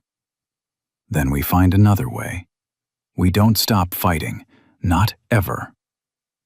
Inside the courtroom, Victor sat at the defense table in an expensive suit. His lawyers flanked him like guards. He looked calm, confident, like a man who knew he was about to win. When he saw Maya walk in, he smiled. It was the smallest smile, just the corner of his mouth turning up. But Maya saw it, and she grabbed Tank's hand so hard her knuckles went white. "He knows," Maya whispered. "He knows he's going to get away with it." Judge Harold Chen, no relation to Dr. Raymond Chen, thankfully, entered the courtroom. He was 72 years old, appointed to the federal bench 40 years ago, known for being strict about constitutional law. "We're here on the matter of United States versus Victor Castellano," Judge Chen said. "Defense has filed a motion to suppress all evidence obtained as a result of electronic surveillance conducted on February 20th. Let's hear arguments." Victor's lead attorney stood up. Marcus Devlin, 60 years old, partner at the biggest law firm in New York. The kind of lawyer who cost $5,000 an hour and was worth every penny. "Your Honor, this case represents a clear and egregious violation of the Fourth Amendment. The defendants, and I use that term loosely because the real defendants here are the Hellsangels Motorcycle Club, conducted illegal surveillance of my client's private business meeting. They did so without a warrant, without probable cause, and without any legal authority whatsoever. He pulled out documents. Every piece of evidence the government has used to justify these arrests stems from that illegal wiretap. The financial records were obtained because of information learned during the surveillance. The witness statements were gathered because of leads developed from the wiretap. Even the testimony of the minor children was coached based on information the FBI learned from the illegal recording. Judge Chen looked at Agent Reeves. "Is this accurate?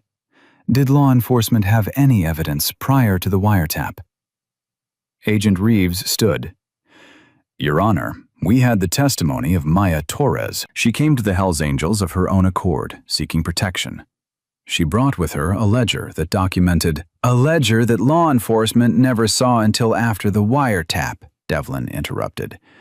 "A ledger that conveniently appeared at exactly the right moment to justify the arrests.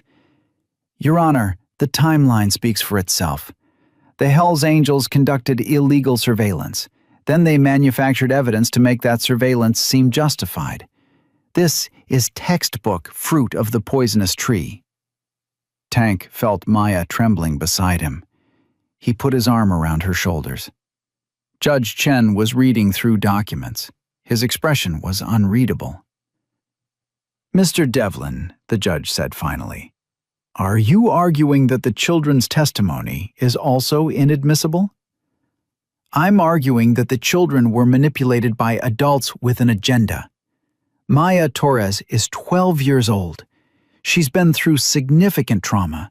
She's vulnerable to suggestion. And she's been in the custody of a motorcycle gang for 2 weeks. Your Honor, it's entirely possible, probable even, that she's been coached to say exactly what these people want her to say." Maya stood up. Tank tried to stop her, but she pulled away. "I'm not lying," Maya said. Her voice was shaking, but clear. "Nobody coached me. Nobody told me what to say.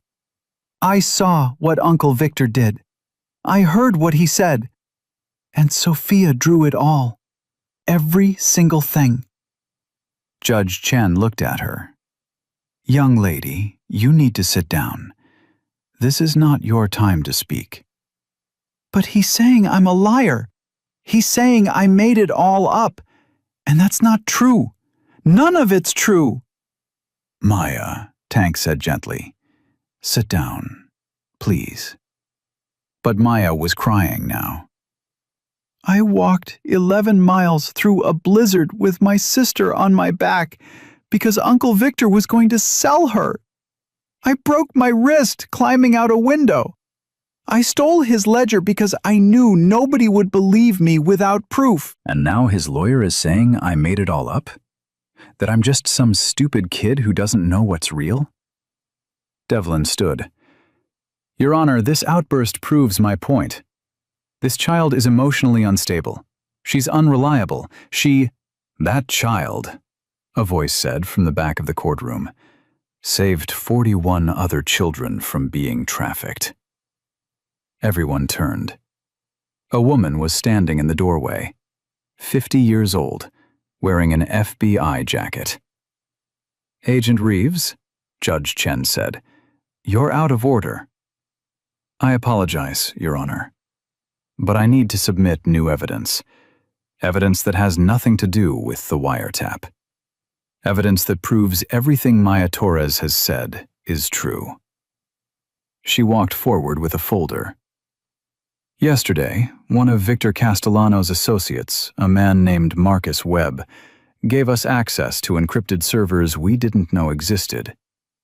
These servers contain records going back 7 years, financial transactions, communication logs, video footage from inside the facilities."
But this, she held up a drawing.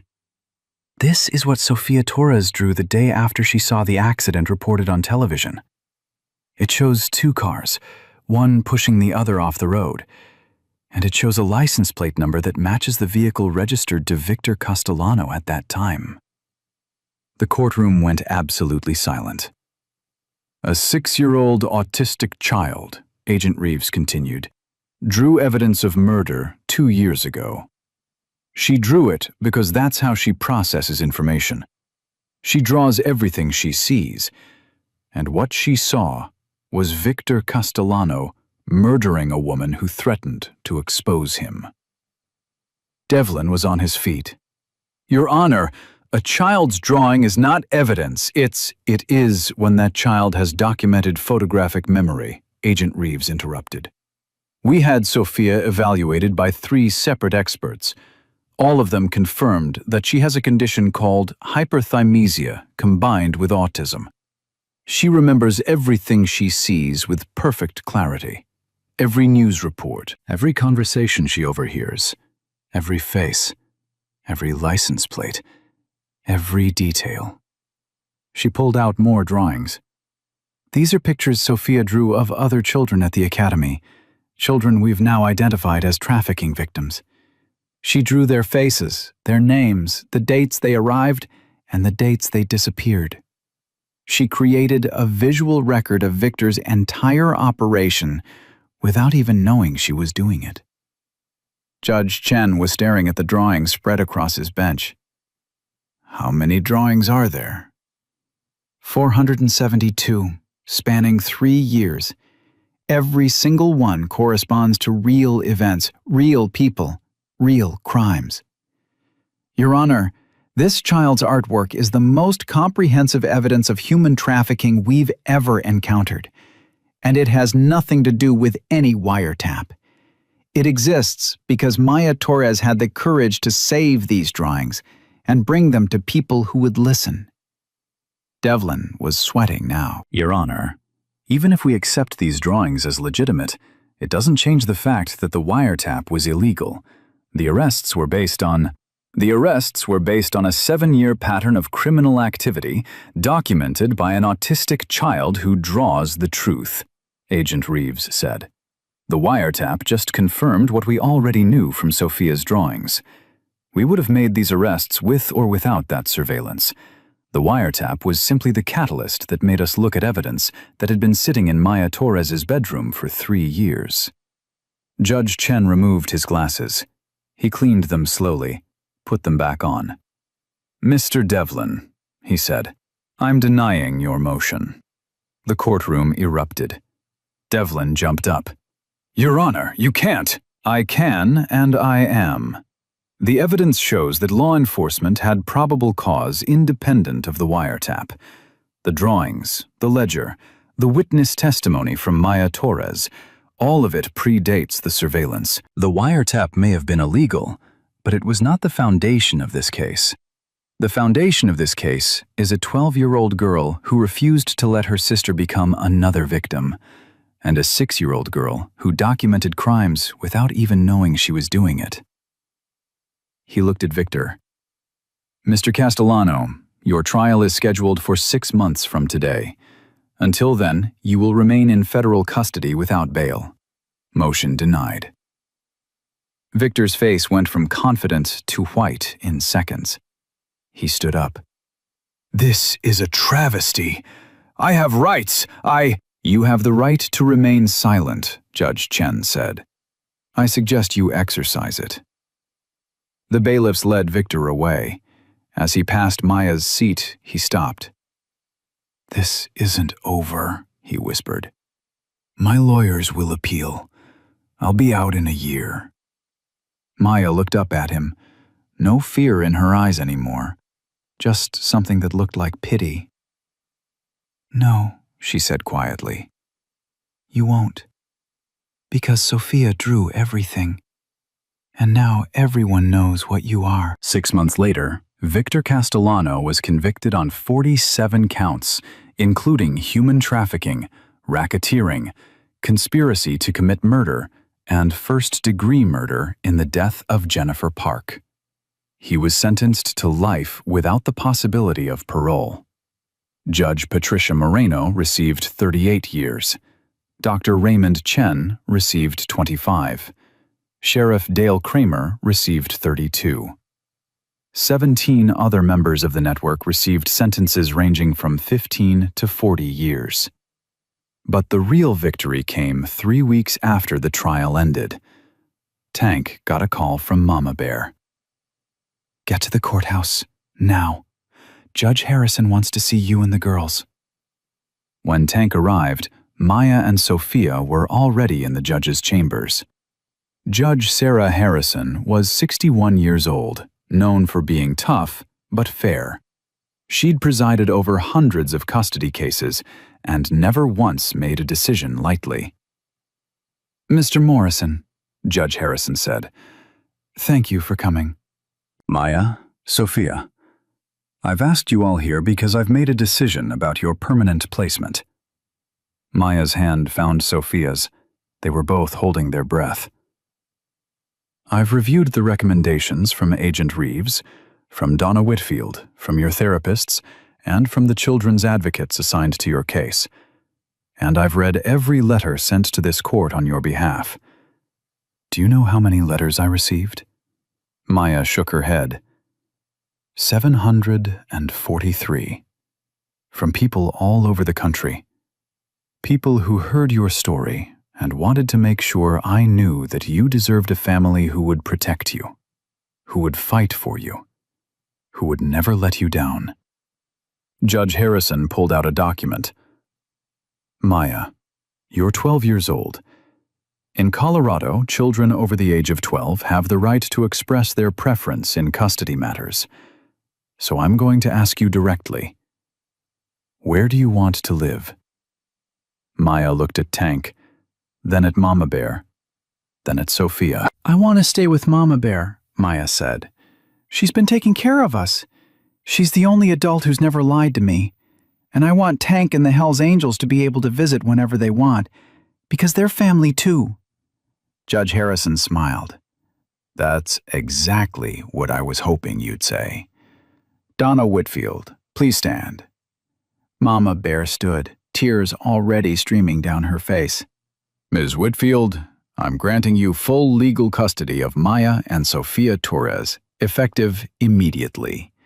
Adoption proceedings will begin in 30 days.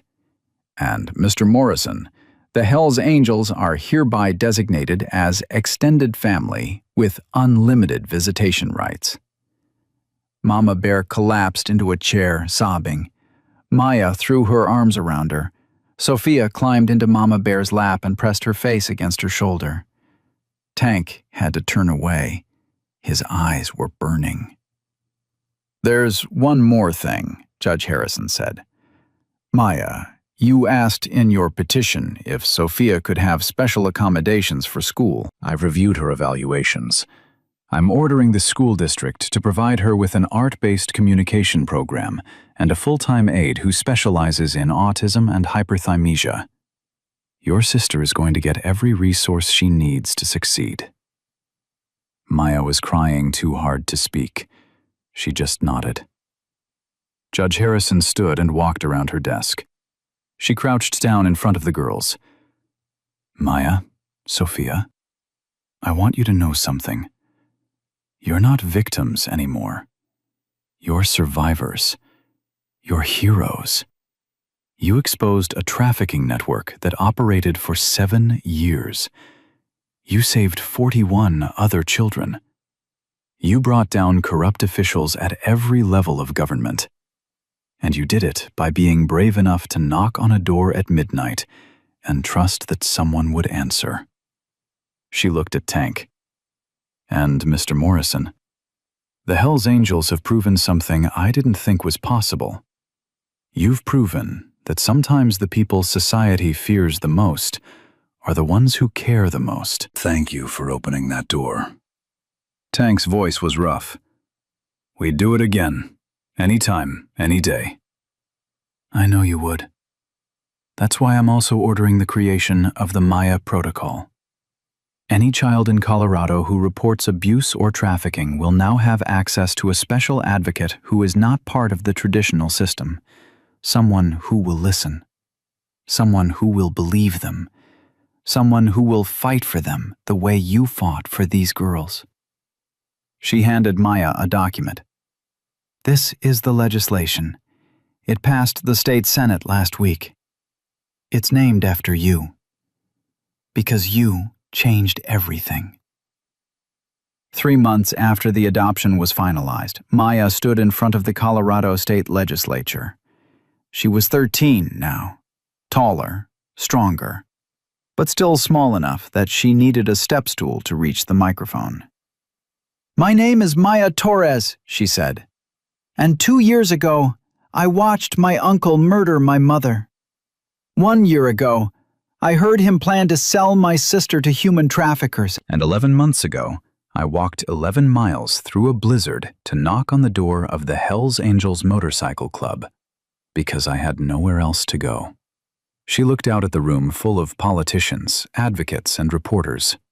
People ask me why I didn't go to the police, why I didn't tell a teacher, why I didn't call social services. And the answer is simple. I did. I told everyone. And nobody listened. Because I was just a kid. And kids aren't taken seriously. Especially kids in the system. Her voice got stronger. But the Hells Angels listened. 97 people who didn't know me, who had no reason to care, who risked everything to protect me and my sister. They listened. They believed us. They fought for us. And because of them, 41 other children are free. 163 families have justice. And a trafficking network that operated for 7 years is destroyed. She held up the legislation. The Maya Protocol says that every child who reports abuse gets an advocate outside the system, someone who isn't overworked, isn't underpaid, isn't beholden to politics or budgets. Someone whose only job is to believe that child and fight for them. Because if one 12-year-old girl can bring down an empire, imagine what happens when we actually listen to all of them. The legislature gave her a standing ovation, but Maya wasn't done. I want to say one more thing. The Hells Angels aren't heroes because they're bikers. They're heroes because they're human. They saw children in danger, and they acted. That's not bravery. That's basic humanity. And if 97 motorcycle riders can do that, then so can everyone else in this room. So can everyone watching this. So can every person who sees a child who needs help. She looked directly at the camera. If you're a kid who's scared, who's being hurt, who has nowhere to go, knock on someone's door. Any door. Keep knocking until someone answers. Because somewhere out there is a person who will listen, who will believe you, who will fight for you. You just have to be brave enough to ask. She stepped down from the microphone. Tank was waiting at the bottom of the steps. He pulled her into a hug. "You did good, kid." "I learned from the best." Sophia was waiting in the front row. She'd drawn a picture of Maya standing at the microphone. At the bottom, in her careful lettering, was one word. Brave. 5 years later, Maya Torres graduated high school at the top of her class. She'd been accepted to 7 universities. She chose the one with the best criminal justice program because she wanted to be a prosecutor, wanted to put people like Victor away for the rest of their lives. Sophia was 11 now, still nonverbal, but she'd learned sign language and she communicated through her art. Her drawings had been featured in 3 galleries. The FBI used them as training materials, and she'd helped identify 17 additional trafficking victims through her visual memory. Mama Bear had adopted 6 more children in the years since Maya and Sophia. Her house was always full, always loud, always home. And the Hells Angels? They'd answered 43 code black calls in 5 years. 43 children pulled from danger. 43 families given hope. Because a 12-year-old girl had knocked on their door at midnight and shown them what they were really meant to be. On the day of Maya's high school graduation, Tank rode up to Mama Bear's house on his Harley. 97 motorcycles followed him. The same 97 who'd ridden through the night 5 years ago. Maya walked out in her cap and gown. She looked at all of them and started crying. You all came. Of course we came, Tank said. Your family. We'll always come. Sophia handed Maya a drawing. It showed a door opening. A little girl standing on one side, and on the other side, 97 people with their arms open. At the top, the night everything changed. At the bottom, thank you for opening the door. Maya held the drawing against her chest. I don't know what would have happened to us if you hadn't answered that night. Tank put his hand on her shoulder. But we did answer, and we always will. That's what family does. That night, as the celebration wound down, Maya stood on Mama Bear's porch watching the motorcycles line up to leave. Sophia was asleep inside. Mama Bear was cleaning up. And Maya had a moment alone to think about everything that had happened. 5 years ago, she'd been a terrified child with no options and no hope. Now she was a high school graduate with a full scholarship and a future that felt limitless.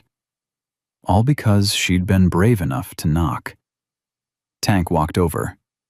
You okay? Yeah, just thinking about that night. About how scared I was.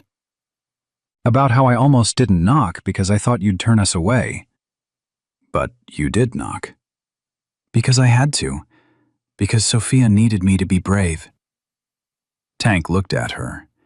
This girl who'd become a young woman, who'd survived trauma that would have destroyed most adults, who'd changed laws and saved lives and shown the world what courage really looked like.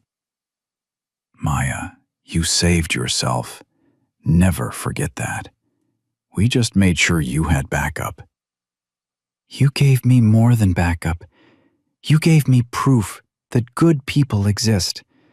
That family isn't about blood. That sometimes the scariest looking people are the ones with the biggest hearts. She hugged him. Thank you for everything. For being there when nobody else was. For believing me when nobody else did. For showing me that I was worth fighting for. Tank's voice was rough. Kid, you were always worth fighting for. The whole world just needed to open their eyes and see it. As the last motorcycle pulled away, Maya looked up at the stars. Somewhere out there were other kids in danger. Other children who felt like they had nowhere to turn. Other families being torn apart by people who were supposed to protect them. But now there was hope. Now there was the Maya Protocol. Now there were 97 hellsangels who would ride through any storm for any child who needed them. And now there was proof that sometimes all it takes to change the world is a 12-year-old girl brave enough to knock on a door at midnight and a group of bikers brave enough to answer. Because heroes don't always wear capes. Sometimes they wear leather. Sometimes they have tattoos and scars and pasts they're not proud of. Sometimes they're the last people anyone expects. But when a child knocks on their door in a blizzard, bleeding and desperate and carrying her baby sister on her back, they open it. They let her in. They protect her. They fight for her. And they never, ever let her down. That's not heroism. That's humanity, and it changes everything.